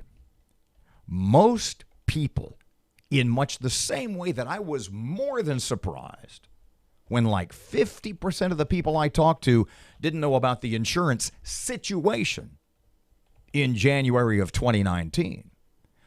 What percentage of Shreveport citizens right now do you think have any knowledge, any awareness, and or any opinion on the proposed $220 million bond proposal that could be on the ballot in November? Because let me tell you, just because you and I are, it's like we don't see the forest for the trees sometimes. Oh, absolutely. We talk about it every day. We talk about people who update us.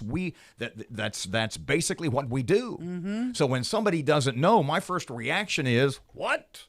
How could you not? Well, because I got a life, kid. Yeah. I'm not So do you hung think on everything that's happening. Do you think it is as high as the 50% that in the midst of the insurance policy controversy, when I estimated that at, hell, my own little unscientific poll, do you think as many as 50% of Shreveport people now don't know anything? Oh, higher. About the $220 million, the possible $220 million bond proposal, pardon me. It's way higher. Way higher than that. My son, who lives with me, by osmosis, you'd think he would have heard. No, he doesn't have a clue about that. No clue. And he won't even have a clue until a couple days before the election. Scott Hughes just texted me. He said likely less than 15% even know about it. Whoa. Scott 15%. Hughes, a man that we respect greatly, Oh, political analyst People have no clue. and pundit, and Scott Hughes says, I think fewer than 15% have a clue about it.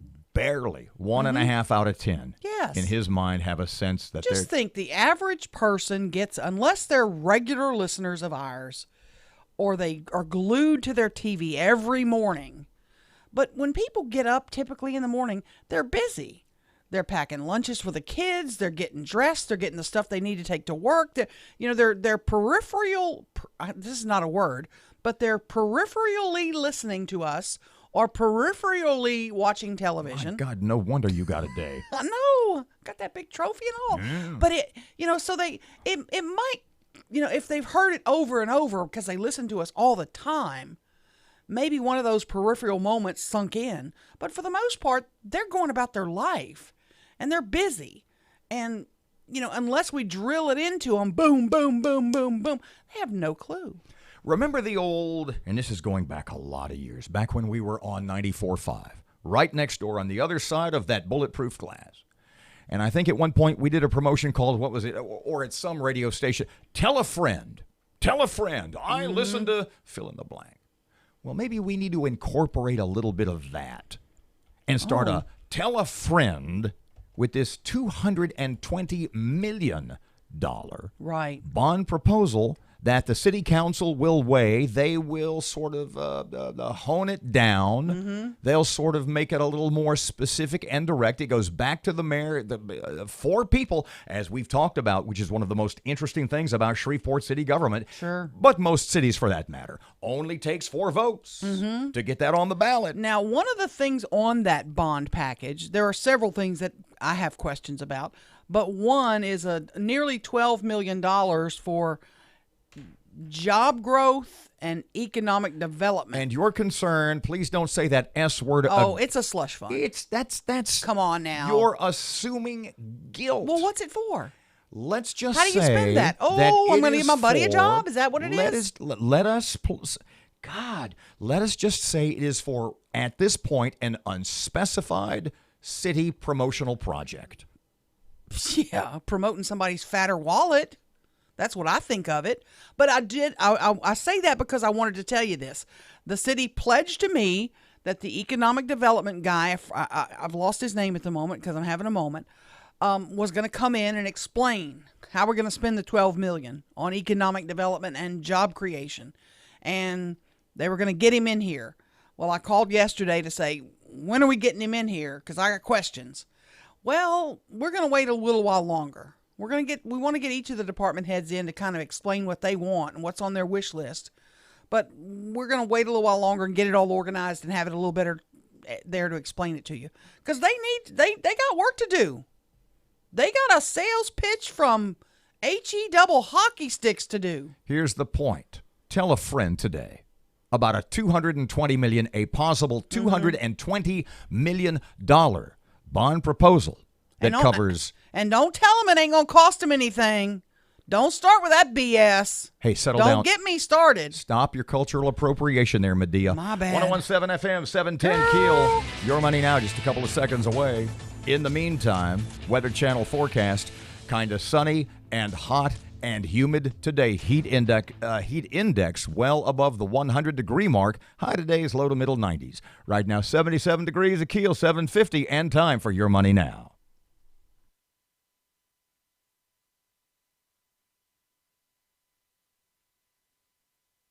37 degrees at Keel, 750, and time for Your Money Now. Jennifer Kushinka with Your Money Now. Setting the cost of raw materials.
.101.7 FM, 710 Keel. Sports Update. Here's Fletch. Good morning from the sports desk of 1130 The Tiger. This is Tim Fletcher. Shreveport's Meredith Duncan, a Bird grad, is one of 7 former LSU student athletes to earn induction into the LSU Athletic Hall of Fame. Athletic Director Scott Woodward announced on Tuesday.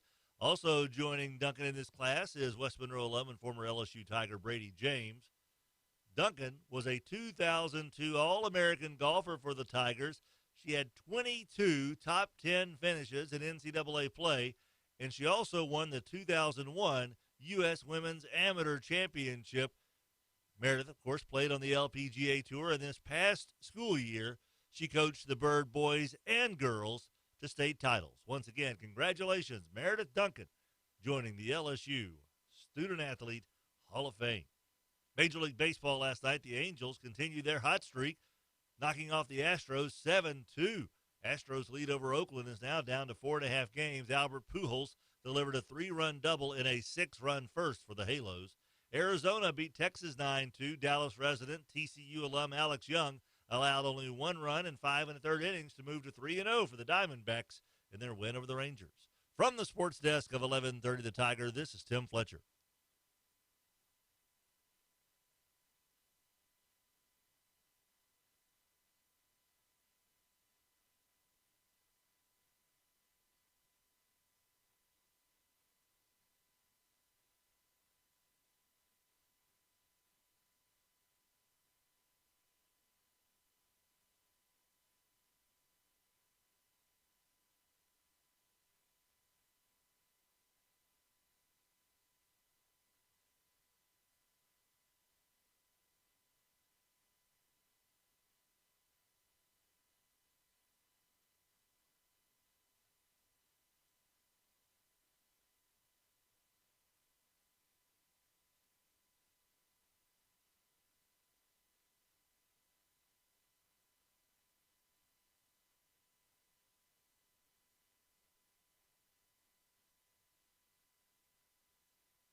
1017 FM, 710 Keel. Robert J. Wright and Erin McCarty. We had talked a little bit, was it earlier this hour? No, 6 o'clock hour.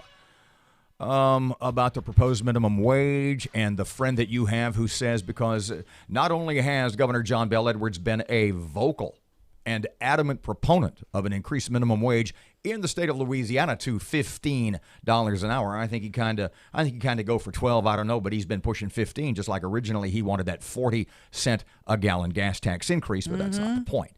The point is that now that $15 an hour amount is also being tossed around again by Democrats at the national level in the Congress.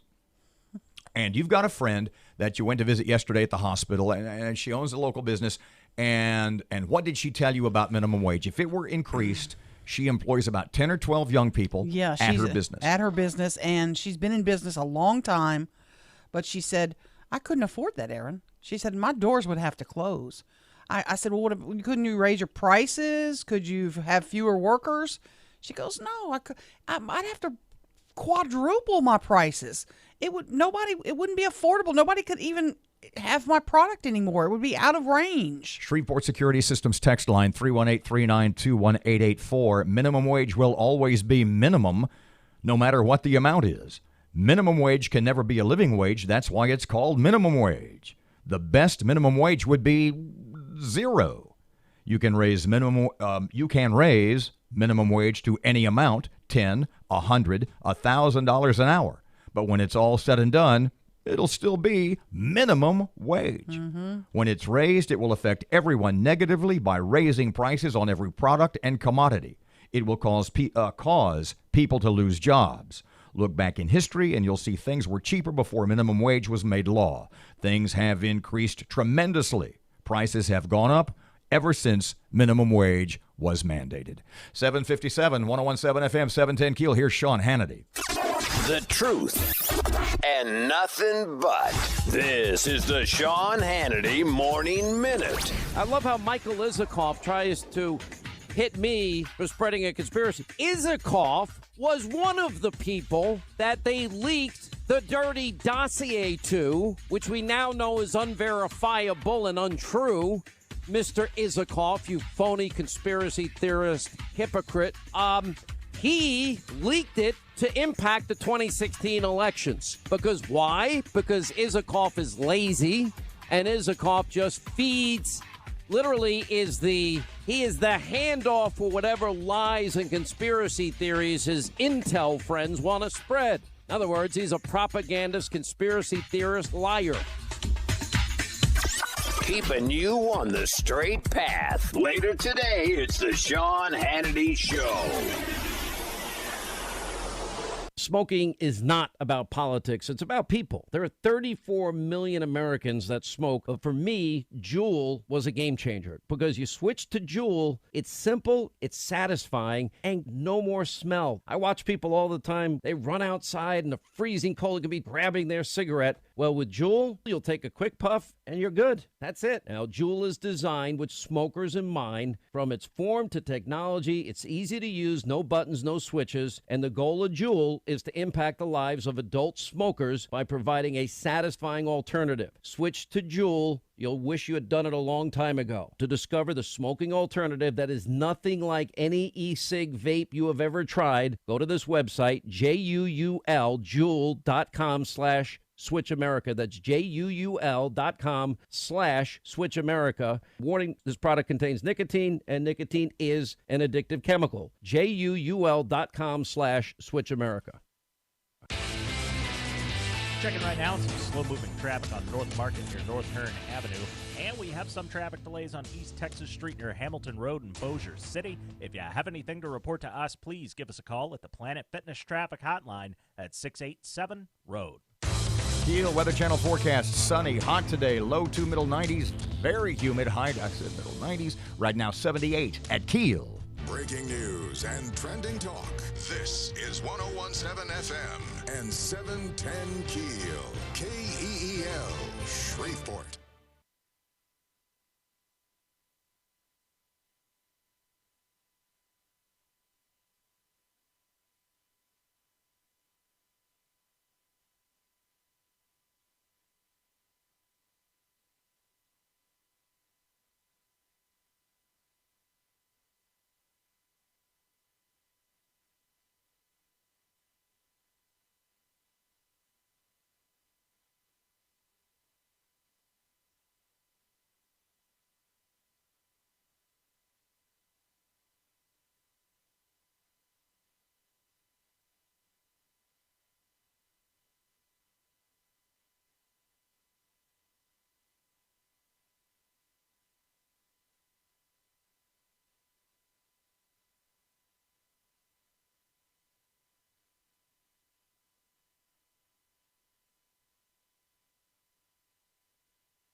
The KEEL Morning Show with Robert J. Wright and Erin McCarty.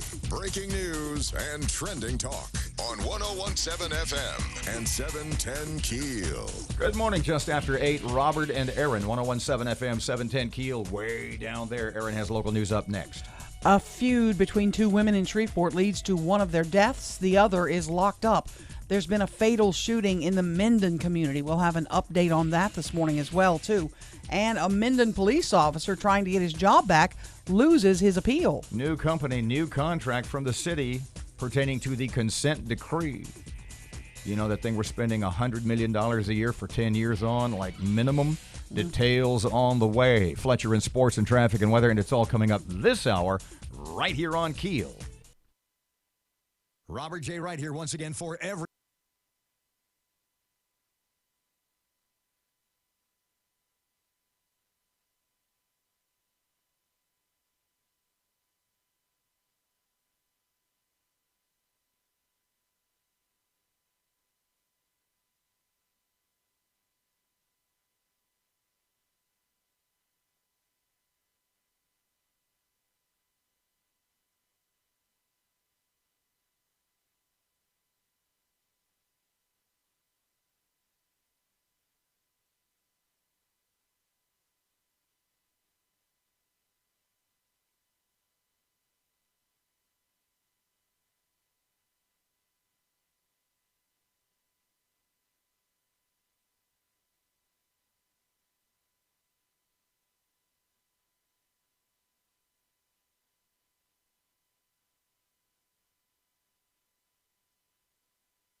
The KEEL Morning Report, now on 101.7 FM and 710 KEEL. A deadly hit and run leads to an arrest.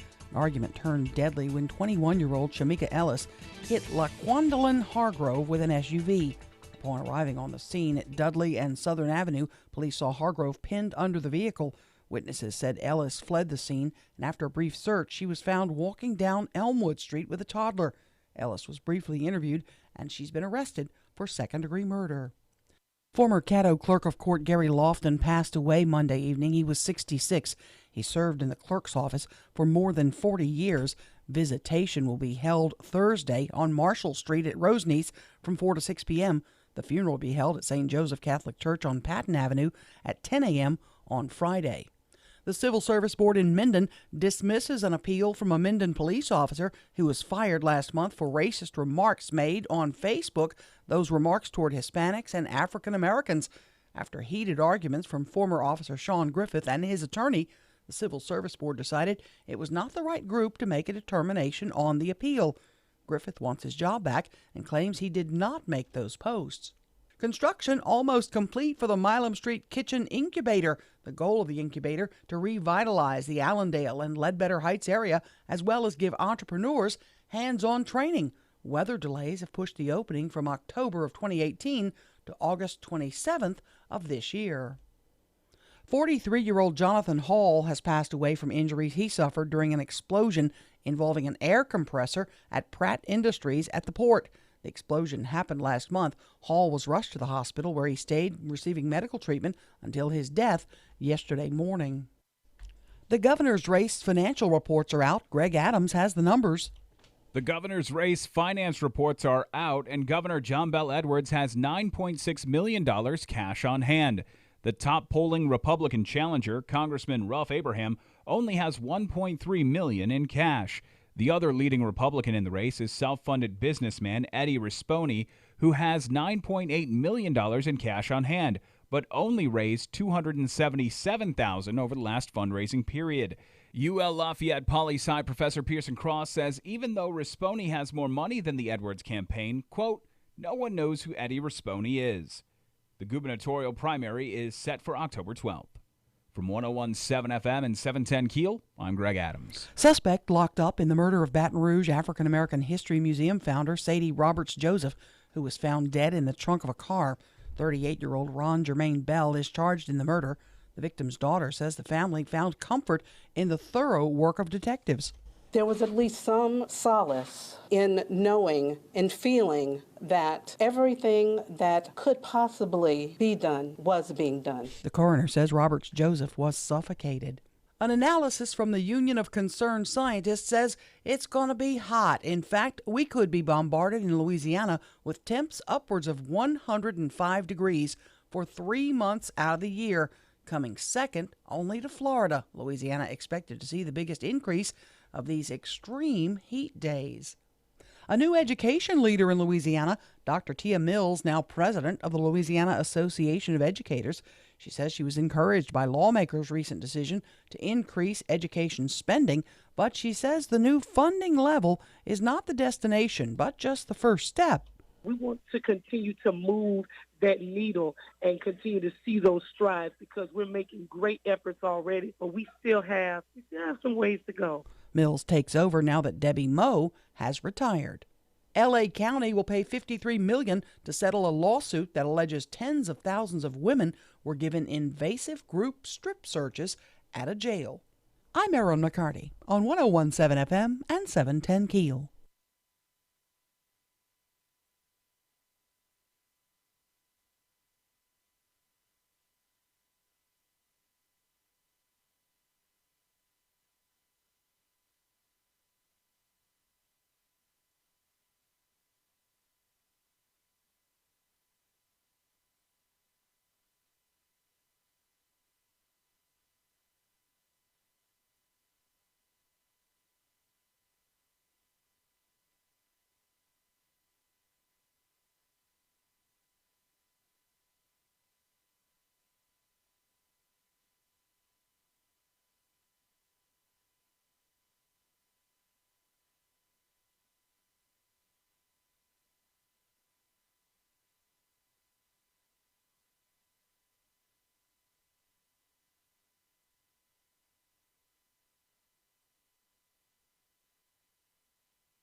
.17 FM, 710 Keel, 8 o'clock traffic. Here's Ruben. Checking right now on some slow-moving traffic on North Market near North Hearn Avenue. And we have some traffic delays on East Texas Street near Hamilton Road in Bossier City. If you have anything to report to us, please give us a call at the Planet Fitness Traffic Hotline at 687-ROAD. Even to see values between 105 and 110 this afternoon. The heat advisory's up. Sunshine, hot and humid today, 96. Clear tonight, low 76. Sunny, hot and humid again tomorrow, 95. Friday, sunshine, continued hot and humid, readings in the mid-90s. Richard DeWettig at the Weather Channel.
1017 FM, 710 Keel. Robert J. Wright, Erin McCarty. Yes, and what you got? Congressman Mike Johnson going to join us at 8:40. The House passed a measure condemning Democrats. Trump's racist, as they call them, Democrats racist think Donald Trump is racist. tweets. Can you believe it? I'm Yeah. stunned. Basically, it was all the Dems, 3 Republicans, and that quisling Justin Amish from Michigan. Quisling. Good word. Yeah. You know what that is? No. Google quisling. I think he was the Quisling. prime minister of Finland at the beginning of World War II who sold out to the Nazis. It's basically a synonym for traitor. A traitor who collaborates with an enemy force occupying their country. Bingo. Quisling. Justin Amish. Vidkun Quisling was his name. Was he Finnish? Yeah, I don't Norwegian. Norwegian. Okay. Yeah. So I was confused. Quisling was Norwegian. Amish is finished. Okay. 2, 3, Oh, pretty 4. good. You know, our boy John Settle, has been on kind of a roll lately, and I'll explain to you what I mean in just a couple of seconds. He's getting after it. We talked last hour, and we started off talking about going back to the insurance stuff at the beginning of the year, and how in the midst of all that, how maybe half the people didn't know of that story. Mm-hmm. And I sort of likened it to the proposal that's being pushed right now by the mayor's office, $220 million proposed bond proposal to be on the ballot in November. Goes to the city council. They kind of break it down. They do with it. They make their recommendations, etc. And we received a text in the midst. I had said, how many people do you think know or don't know about that? And we got an awesome text from our friend Scott Hughes, brilliant political analyst and pundit. And he said, maybe 15%. Right. Maybe 1.5 out of 10. Maybe 15 out of 100. Wow. And I said, you really think it's that low? And you said, yeah, at this stage. I think so, yeah. At this stage of the game, yeah. Well, let me ask you something else, because this is something that you and I explain on the radio a lot. I explain the term to my friends, to my family a lot when we're talking about this. But what percentage of people, Shreveport folks, do you think listening now? Well, listening now, they know they're smart because they're listening. Sure. But the term, how many do you think are familiar with the term consent decree and know what that is? Half? 40%? 25%? Probably 30. How many of them They know would think of it as in terms of schools. that the term consent decree is the term used for the deal that the city did to sort of, for lack of a better term, plea bargain with the EPA, the federal government, to rebuild our sewer system. Originally, the cost. That's the term. That is what? That's the term used in reference to the deal we did with the feds. It's called the consent decree. Right. Originally, the cost, the estimated cost to rebuild our sewer system in Shreveport, to clean it up, to bring it up to standards, to federal standards, was what? $350 million. Mm-hmm. That's jacked up a little bit in the intervening time. What is it? Sure. 1.1 billion dollars. Mm-hmm. Now, this is where my boy John is on the money. Highlights, this is at settletalk.com. Let's give our guy a little plug here. You bet. Highlights of new manager for EPA consent decree work. Now, is this the contract? Let me read what John writes. It was signed on July 5th and became effective then. Engineering contract for program management between the city of Shreveport and Burns McDonnell Engineering Company of Kansas City, Missouri. We'll get to that in a second or two. Is this the contract? Is this what was the negotiation of this deal? Is this what was the genesis of that rather heated, testy back and forth between the mayor's office and Councilman John Nicholson? Is this what that was about? Absolutely. Nicholson wanted to see what's the deal? What's going on? Why are we changing contractors? You do understand that I, meaning in this case Nicholson, might be a little concerned given our previous negotiations, city's negotiations, pertaining to, at the beginning of the year, the insurance you bet moves. So what's up with this? Tell me about this new company. Tell me what we know. Evidently, I mean, they seem to be a highly respected, incredibly efficient organization. Yeah, it's Burns and McDonnell Engineering Company. They are based in Kansas City. They have operations in 20 or 30 U.S. cities right now, but not Shreveport. Now, let's kind of start there. And I don't know, but it's something that I wondered, and something that other people have wondered as they have pointed these things out to me. Right now, there's a whole ton of work, a lot of construction being done on the Texas Street Bridge, OK Allen Earl Long Bridge. Mm-hmm. And what I and what my friends noticed in driving across that bridge down to 2 lanes while they renovate, obviously no barn swallows downtown. I guess not. As you sort of maneuver that American Ninja course that is the Texas Street Bridge, you notice that all the license plates, or the vast majority on all the construction vehicles, seem to be from out of state. The ones I noticed were specifically a lot of vehicles from Ohio. And I got to wondering, well, wait a second. Did they cut us the best deal? Did they do the best deal for the state, the DOT? Those are typically bid. Lowest bidder typically gets it. So why are there no companies in the Shreveport-Bossier area? Why are there no companies in the state of Louisiana who can match those bids? Why is it that it's out of state? Look, I don't know anything about Burns and McDonnell, other than they seem to be, if you go online, if you read about them, they're big boys.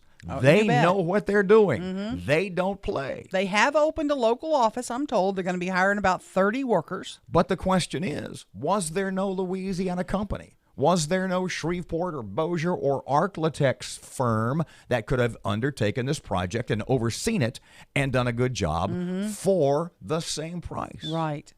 You know, I we just don't seem know. to hire a lot of out of state people to do our stuff. The maximum payment under the contract is to this company, Burns and McDonnell, is $6.4 million a year. It's a contract that terminates on December 31st of this year unless it's extended or renewed by mutual agreement. So $6.4 million for the year. They can then renew it if they would like. This contract is to be the project manager, assigns the project manager job to Burns McDonnell for the mandated Environmental Protection Agency consent decree. For round numbers, this decree requires the expenditure by the city of $100 million a year for remedial water and sewer work. Mm-hmm. And this company, Burns and McDonnell, will oversee it and will be paid $6.4 million a year to oversee it. We have been looking for an update. You've been looking to contact Councilman Nicholson to see what he saw. He was the one that had requested. Yeah, what does he think about the contract? More information regarding the negotiations between the city, i.e. the mayor, and this Kansas City company. And we hope to speak to him soon. You bet. 101.7 FM, 710 KEEL. Mike Johnson, just about 20 minutes away. Congressman Mike Johnson. Thank you, Mike. Erin will say thanks a lot. You really will. I can't wait to talk to him about that. I know. Fletcher in sports just ahead right now. Here's Ruben. Keeping an eye right now on some heavy backed up traffic on I-20 eastbound near the Texas state line. And we have reports of a minor accident on East Flournoy Lucas Road near Parkside Drive. If you have anything to report to us, please give us a call at the Planet Fitness Traffic Hotline, 687-ROAD. Heating to see values between 105 and 110 this afternoon. The heat advisory's up. Sunshine, hot and humid today, 96. Clear tonight, low 76. Sunny, hot and humid again tomorrow, 95. Friday, sunshine, continued hot and humid, readings in the mid-90s. Richard DeWettig at the Weather Channel.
1017 FM, 710 Keel Sports Time. Tim is here.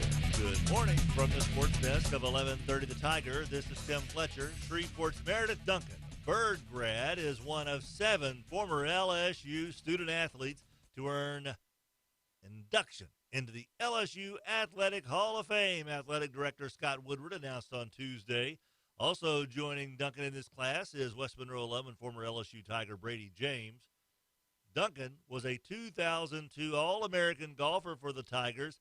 She had 22 top 10 finishes in NCAA play, and she also won the 2001 U.S. Women's Amateur Championship. Meredith, of course, played on the LPGA Tour, and this past school year, she coached the Bird boys and girls to state titles. Once again, congratulations, Meredith Duncan, joining the LSU Student Athlete Hall of Fame.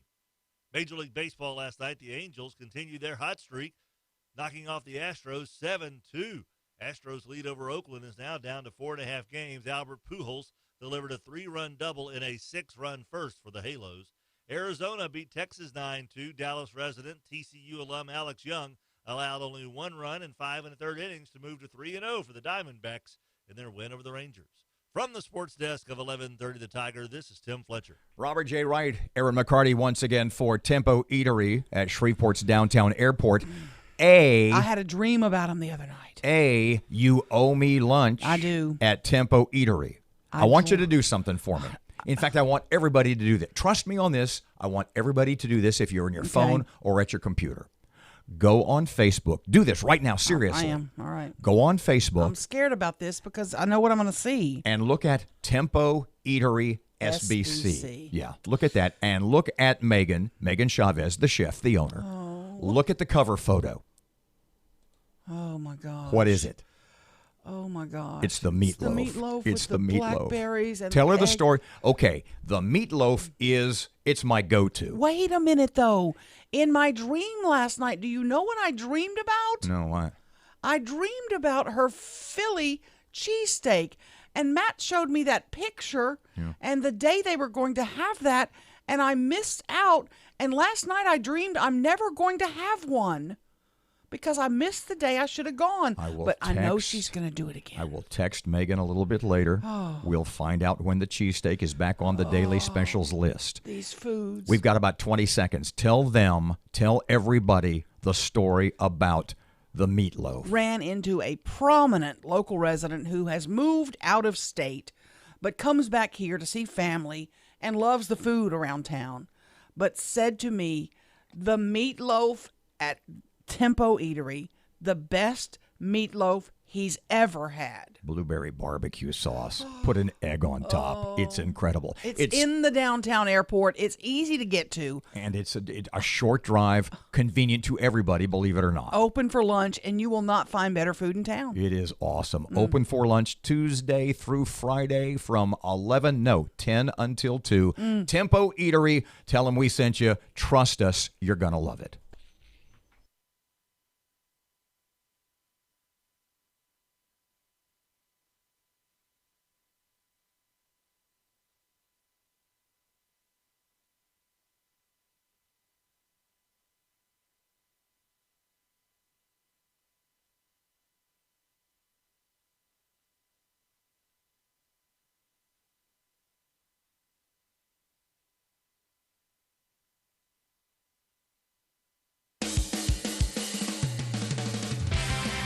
Your mic on when I said that? No, it was not. Okay, thank good. God. 1017 FM, 710 Keel, Robert J. Wright and Erin McCarty. So the actual Saturn V moon launch was July 16th of 1969. The landing was about 2 or 3 in the morning when it was, Eagle has landed. Yeah. It was about 2 or 3 in the morning on July 20th of 1969. Then Neil Armstrong did his spacewalk. One small step for a man. A little bit later in the day. This is great trivia. Okay? There's American trivia. There's things you should know. I can see my daddy on the sofa while we were watching this. You don't know how cool this is for me. Did you stay up till like 3 in the morning and watch that? We did watch it. So yes. did we, yeah. Yeah. I mean, We come on, did. it was a man on the moon. It's a man on the freaking moon. Exactly. Yes. It's not like we still do that. Right. Okay, here's your trivia question. The two guys in the lunar lander were Neil Armstrong and Edwin Buzz Aldrin. Mm-hmm. Who was the guy that didn't go? Who was the guy Who got left, yeah. in the orbiting vessel? I saw him. He's still alive. Mm. I saw him on CBS last night. Who is it? Oh, I forgot his name. Oh, Don't you know? Don't you know? No, I don't know them all. Is he basically? I can't remember them all. Is he basically the? Is Michael Collins? Is his name? That's it. Is Michael Collins? He's Pete Best. You beat me to it. I know. That's who he is. He's the Pete Best of astronauts. He is. He's the Pete Best. Absolutely. Nobody knows him. I was this close. I knew where you were going. Pete Best, the drummer that the Beatles kicked out about 120 days before they became the most famous people in the world. Michael Collins is, I should remember him because I used to drink him a lot. Or was that Tom? That's Tom Collins. Oh, my bad. Close I'm sorry. enough. Yeah. You know, we work at our age, we need the mnemonics. You got a point. Aldrin, Armstrong, and Collins. 101.7 FM, you're going to say Pete Best, I know. 101.7 FM, 710 Q. Poor Pete Best. Still orbiting the moon. Yeah. Traffic update, here's Ruben. Still keeping a close eye on that heavy backed up traffic on I-20 eastbound near the Texas state line. And we have some traffic delays on East Texas Street near Airline Drive in Bossier City. If you have anything to report to us, please give us a call at the Planet Fitness Traffic Hotline, 687-ROAD. Even to see values between 105 and 110 this afternoon. The heat advisory's up. Sunshine, hot and humid today, 96. Clear tonight, low 76. Sunny, hot and humid again tomorrow, 95. Friday, sunshine, continued hot and humid, readings in the mid-90s. Richard DeWettig at the Weather Channel.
Information. KEEL News now. Police in Minden investigating the shooting death of a pregnant woman. It happened at an apartment complex early today. 19-year-old Natoya Barrow was found dead at the apartment on Carolina Street. The Minden police still investigating. She was found laying on the couch. They believe she was 8 months pregnant. They're searching for suspects at this hour. A deadly hit and run leads to an arrest. An argument turned deadly when 21-year-old Shamika Ellis hit LaQuandalyn Hargrove with an SUV. Upon arriving on the scene at Dudley and Southern Avenue, police saw Hargrove pinned under the vehicle. Witnesses said Ellis fled the scene, and after a brief search, she was found walking down Elmwood Street with a toddler. Ellis was briefly interviewed, and she's been arrested for second-degree murder. Dangerously hot days on the way for Louisiana. Details from Reuben Wright. An analysis from the Union of Concerned Scientists is predicting that by the end of the 21st century, we could be bombarded with temperatures upwards of 105 degrees for 3 months out of the year. Coming second only to Florida, Louisiana is expected to see the biggest increase of these extreme heat days. From 101.7 FM and 710 KEEL, I'm Reuben Wright. Former Caddo Clerk of Court Gary Lofton passed away Monday evening. He was 66. He served in the clerk's office for more than 40 years. Visitation will be held Thursday on Marshall Street at Roseneath from 4 to 6 p.m. The funeral will be held at St. Joseph Catholic Church on Patton Avenue at 10 a.m. on Friday. The Civil Service Board in Minden dismisses an appeal from a Minden police officer who was fired last month for racist remarks made on Facebook, those remarks toward Hispanics and African Americans. After heated arguments from former Officer Sean Griffith and his attorney, The Civil Service Board decided it was not the right group to make a determination on the appeal. Griffith wants his job back and claims he did not make those posts. Construction almost complete for the Milam Street Kitchen Incubator. The goal of the incubator to revitalize the Allendale and Ledbetter Heights area, as well as give entrepreneurs hands-on training. Weather delays have pushed the opening from October of 2018 to August 27th of this year. Attorney General William Barr made a decision not to bring federal civil rights charges against the New York Police Department officer accused of fatally choking Eric Garner. A group of roughly 50 people gathered in Harlem for a vigil. Eric Garner Jr. calls for immediate action. It's been 5 years and no justice. I'm demanding that Mayor de Blasio and Commissioner James P. O'Neill immediately fire Officer Pantaleo. The next big vigil expected to take place July 30th, where supporters say questions will be answered. Federal prosecutors filed charges against 22 people linked to the MS-13 transnational gang, most of whom allegedly participated in a series of murders, including several in which victims were hacked to death with machetes in the Angeles National Forest. The suspects are accused of robbery, drug sales, extortion, murder. The tactics described in the indictment include various forms of torture that resulted in murder, using weapons that included knives, baseball bats, pipes, and machetes, in addition to firearms. Authorities unsealed a 77-page indictment detailing hundreds of crimes. It charges 7 murders, though this group suspected of at least 24 in the past 2 years. LA's Phil Schumann says the indictment charges one victim, a 15-year-old, was lured into the forest by girls where he was hacked to death with machetes. Game of Thrones will be out for blood as it heads into what will be its final Emmys battle. The HBO drama picked up a record-setting 32 Emmy nominations. I'm Erin McCarty on 101.7 FM and 710 KEEL.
Hey! I got it. Yeah, the Queen of Rhythm. 101.7 FM, 710 KEEL, Robert and Erin. What were we talking about a second ago? And I mentioned something about Dustin Hoffman. What movie were we? Little Big Man. Yeah. Right? Oh, I know how I was. Yeah, okay. There's this thing. The latest thing on Facebook is this aging yourself. Is aging yourself, and somebody did one of me, and it made me look about 85. That was where they kind of clicked it to age me 20 years, but then they put like a Beatles haircut on me, The hair looks all right. I like it. and I look about 1,000 years old. But No, the point being, you I said don't. I look like Dustin Hoffman in Little Big Man. And if you've ever seen that, Dustin Hoffman has all this makeup on, and is supposedly he plays a guy who ages in the movie from about 20 to about 105. Right. As a survivor from the Custer's Battle of- Last yeah. Stand from Little Big Horn. And that's basically in my mind what I look like. But there was another one where she put the app on it where I look 100. She said, "Here's what you're going to look like when you're 100." I was like, "Oh my God, I'm Oh, my unrecognizable." Goodness. Yeah. Wow. Yeah. Ugh. People put glasses on you. Have you seen all the other No, stuff they did to you? no, I don't. I know. I even deleted it from my page. I don't want to. There are ones with glasses on you. No, I don't want to know. Yeah. No, it's like that SBC, that Bustin website where you go on and insult people. Our buddy No. Troy took all the wrinkles out. I don't care. You look really creepy. Yeah, I look really really creepy. No, I feel at my age, I feel no particular inclination to set myself up for insults that come with the aging process. Yeah. I just don't need that. I think that aging app is probably better for the younger crowd. I'm just trying to be nice. For me, it's a pretty rough room. Yeah. My wife tried to do one for me and aged me 60 years, and I got creeped out. Yeah, you because look like me. It was just a picture of a coffin. 101.7 FM, yeah. 710 Keel. Congressman Mike Johnson joins us in just a couple of seconds. Right now, traffic time. Here's old Ruben. Still keeping a close eye on that heavy backed up traffic on I-20 eastbound near the Texas state line. And we have some traffic delays on East Texas Street near Airline Drive in Bossier City. If you have anything to report to us, please give us a call at the Planet Fitness Traffic Hotline, 687-ROAD. Even to see values between 105 and 110 this afternoon. The heat advisory's up. Sunshine, hot and humid today, 96. Clear tonight, low 76. Sunny, hot and humid again tomorrow, 95. Friday, sunshine, continued hot and humid, readings in the mid-90s. Richard DeWettig at the Weather Channel.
Robert J. Wright, Erin McCarty, 101.7 FM and 710 Keel. The Keel app is a presentation of Office Furniture Source, and it is free. Congressman Mike Johnson is here. Hey, Mr. Mike, welcome back to Keel. How are you this morning?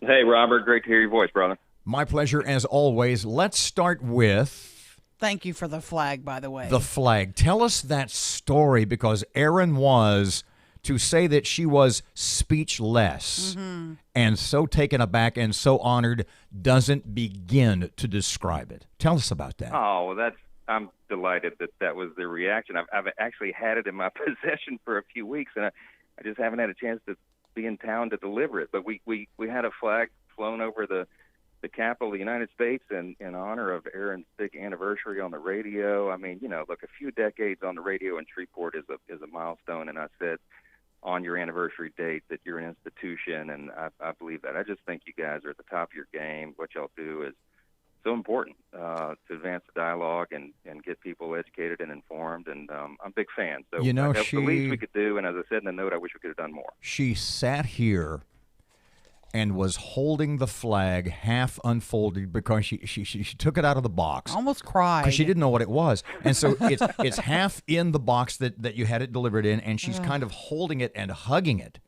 And she's looking at it and looking at me and looking at it and looking at me, and she looks at me and says, "This was over the Capitol. Think of the people, historically speaking, who have walked in that building." Michael, that's just absolutely amazing. So not only from her, but from me, thank you very much. That was such an amazing gesture, and we can't say thank you enough. Well, you're very welcome, and as I said, I wish we could do more. It's the least we could do. So a House resolution yesterday.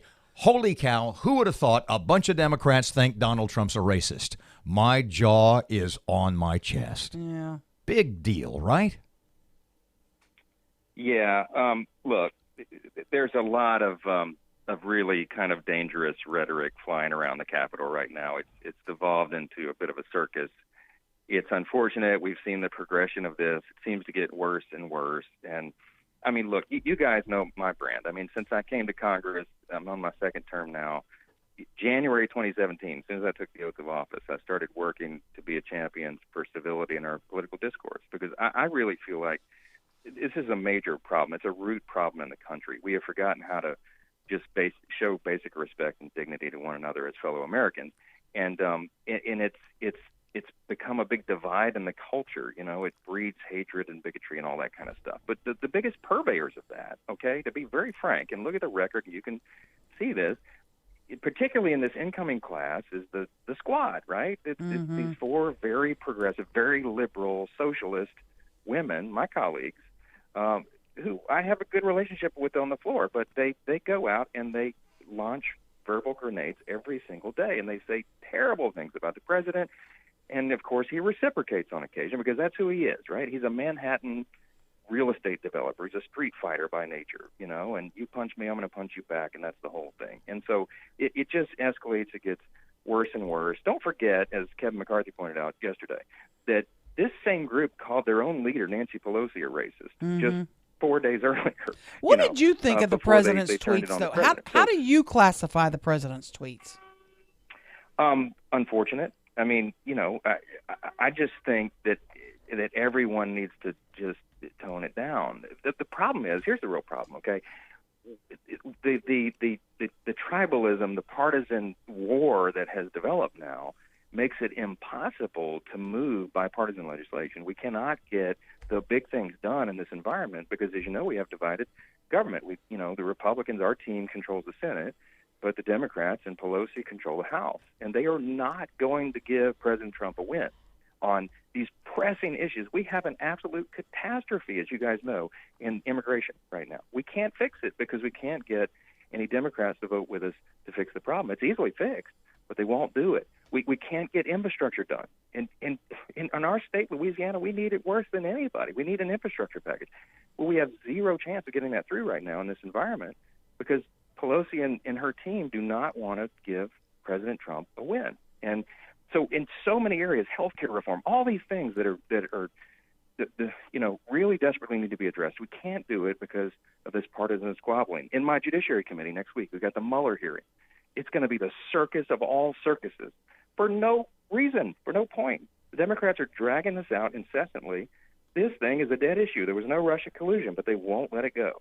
And so there's no there, but we're going to continue to have hearings. We're going to have this big spectacle next week for nothing, and it drives both parties deeper into their own corner, and does not benefit the country at all. Mr. Mike, it's an interesting point that you made, and it's something that you and I have sort of talked about before. As the public persona, as personified by Tlaib and Omar and Presley and Ocasio-Cortez, I like the way I did that, and as they personify the public image of the Democrat Party, this moving radically to the left, is the Democrat Party really that crazy left, or is that just what is promoted by the media? No, I think there is a real trend in that direction, that there are very few moderates left. And there's a handful of reasonable Democrats who were elected in these kind of swing districts in certain states, and they're just as on edge about all this as the rest of us. But the loudest, most fringe element garners all the attention, garners all the social media following, and on their side, Bernie Sanders used to be out there in a silo by himself talking about socialism, which leans into communism and all that, and now it is the mantra of virtually every candidate running for the Democratic nomination for president. So they've adopted that. They and this new class that's come in have moved the whole party so far to the fringe left that it bears no resemblance whatsoever to the Democratic Party of JFK's era. I mean, compare the platforms. And I say this to people in Louisiana all the time. I mean, as you guys know, a few decades ago, everybody in Louisiana was registered Democrat. But this is not your grandfather's Democratic Party. and you need to take some time and look at the platform. It's going to go even further left than the last official party platform on this next round because they'll force it that way. But it bears no resemblance to the values of most of our friends and neighbors, the people in Louisiana. They just wouldn't recognize it. And you've got to be an informed voter. You've got to recognize where these trends are headed, and I don't think it bodes well for the future of that party. Congressman Mike Johnson, you mentioned a couple of seconds ago, Judiciary Committee, House Judiciary Committee, Mueller hearings next week. The circus of all circuses. We'll see you on TV a lot next week, I guess, huh? I can't wait. Yeah, unfortunately, we'll have to do it. We're going to be ready. We've had a moot court exercise a Monday night that I suggested to all the Republicans on our side of the dais, and we're running through the questions. It's going to be very well organized, and we're there for a reason, and I think hopefully we can put this thing to bed very soon.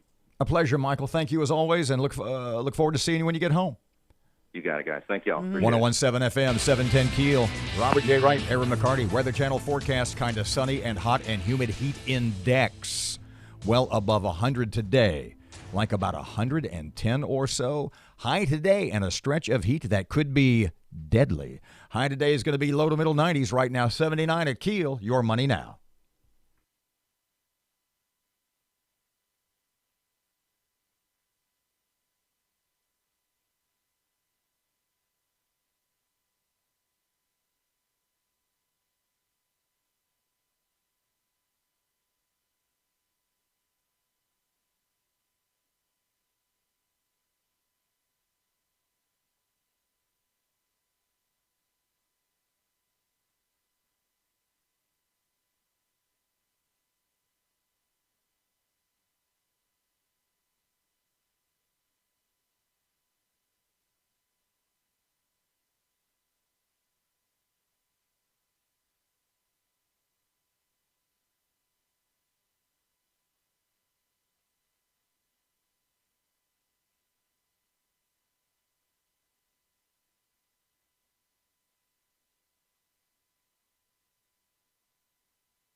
.17 FM, 710 Keel Sports.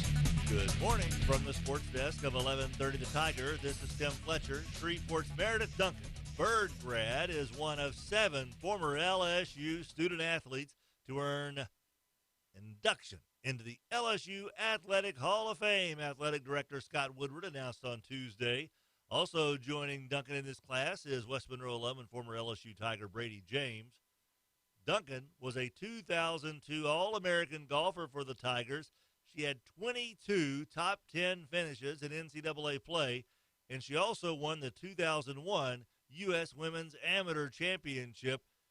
Meredith, of course, played on the LPGA Tour, and this past school year, she coached the Bird boys and girls to state titles. Once again, congratulations, Meredith Duncan, joining the LSU Student Athlete Hall of Fame. Major League Baseball last night, the Angels continued their hot streak, knocking off the Astros 7-2.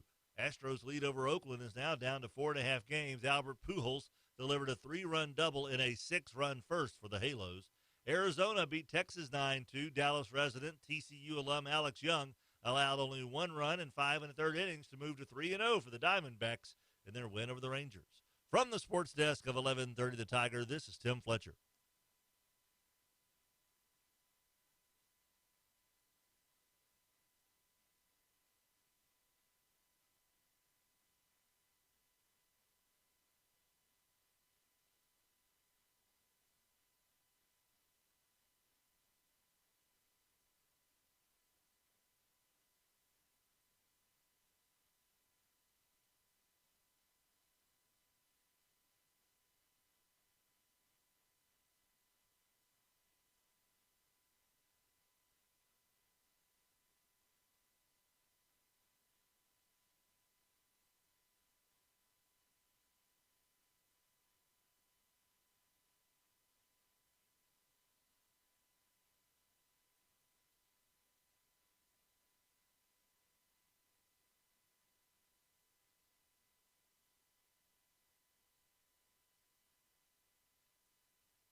anybody... That's mean. You think anybody noticed? No. Like watching on the video on Facebook or YouTube? Probably. 101.7 FM, 710 Keel, Robert J. Wright and Erin McCarty. If you were watching on the Facebook video this morning or on the YouTube channel and watching the show, you would have... They can't see this cup, can they? You Ruben, would on the occasionally, camera? Okay. in the midst of our segments where the camera was on both of us, you might have seen us like you'd say, what are you guys looking at? Is something flying around the room? Mm-hmm. Yes, there is. Yes. We have an inundation in the building of fruit flies. Somebody's left some bananas out or something. And they're down in the kitchen. And the fruit flies but are they're in every studio. The fruit flies are like folks coming in from Mexico. They keep coming, and they keep coming, and we can't do anything to stop them. And this is the detention center. I've got one of them in, and I'm not sure what to do when I let him out of the detention center. Separate them from their kids. That's what. 101.7 FM, 710 Keel. Back tomorrow morning, 6 till 9. Here's Kim Commando. As the world celebrates Apollo 11's 50th anniversary, here's a little fun fact for you. Astronauts took along cassette tapes to listen to their favorite tunes. Today, you can too. Kim Commando with your Wednesday Consumer Tech Update, brought to you by ExpressVPN. Protect your online activity from hackers today and get 3 months free at expressvpn.com/Kim. NASA has a long tradition of playing music as wake-up calls for crews. Every astronaut from Apollo 7 had a Sony TC50 cassette recorder that could also make mixtapes. Buzz Aldrin's 30-song tape included Glenn Campbell's Galveston and Barbra Streisand's People. To get in the spirit, you can tune into NASA's Third Rock Radio for a list of moon songs, including David Bowie's Space Oddity and Elton John's Rocket Man. Spotify found over 180,000 songs include the word moon in the title, and they put together a playlist that will fly me to the moon, let me play. I'm Kim Commando. As a business owner, you make a million tough decisions every day. So here's the easiest one of the year. Dell Cyber Monday in July is back and bigger than ever. Get no-brainer deals on the very latest computers with Intel Core processors and a huge selection of servers, electronics, and more, all with free shipping. To make your decision easier, Dell Small Business Advisors can help you find just the right tech. Call 877-BUY-DELL or visit Dell.com/smallbusiness. At Indeed, we understand that when it comes to hiring, it's important to have a large talent pool to choose from. But sometimes too many good options can be overwhelming. That's why Indeed doesn't just give you access to a large pool of job seekers. We also offer screener tools that let you instantly narrow down your search. Hone in on hiring with Indeed. Experience Indeed for yourself today and get a free sponsored job upgrade on your first posting at Indeed.com/promo. Terms and conditions apply.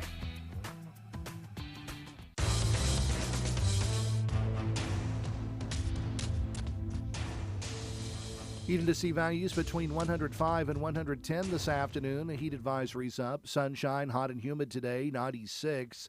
Clear tonight, low 76. Sunny, hot and humid again tomorrow, 95. Friday, sunshine, continued hot and humid, readings in the mid-90s.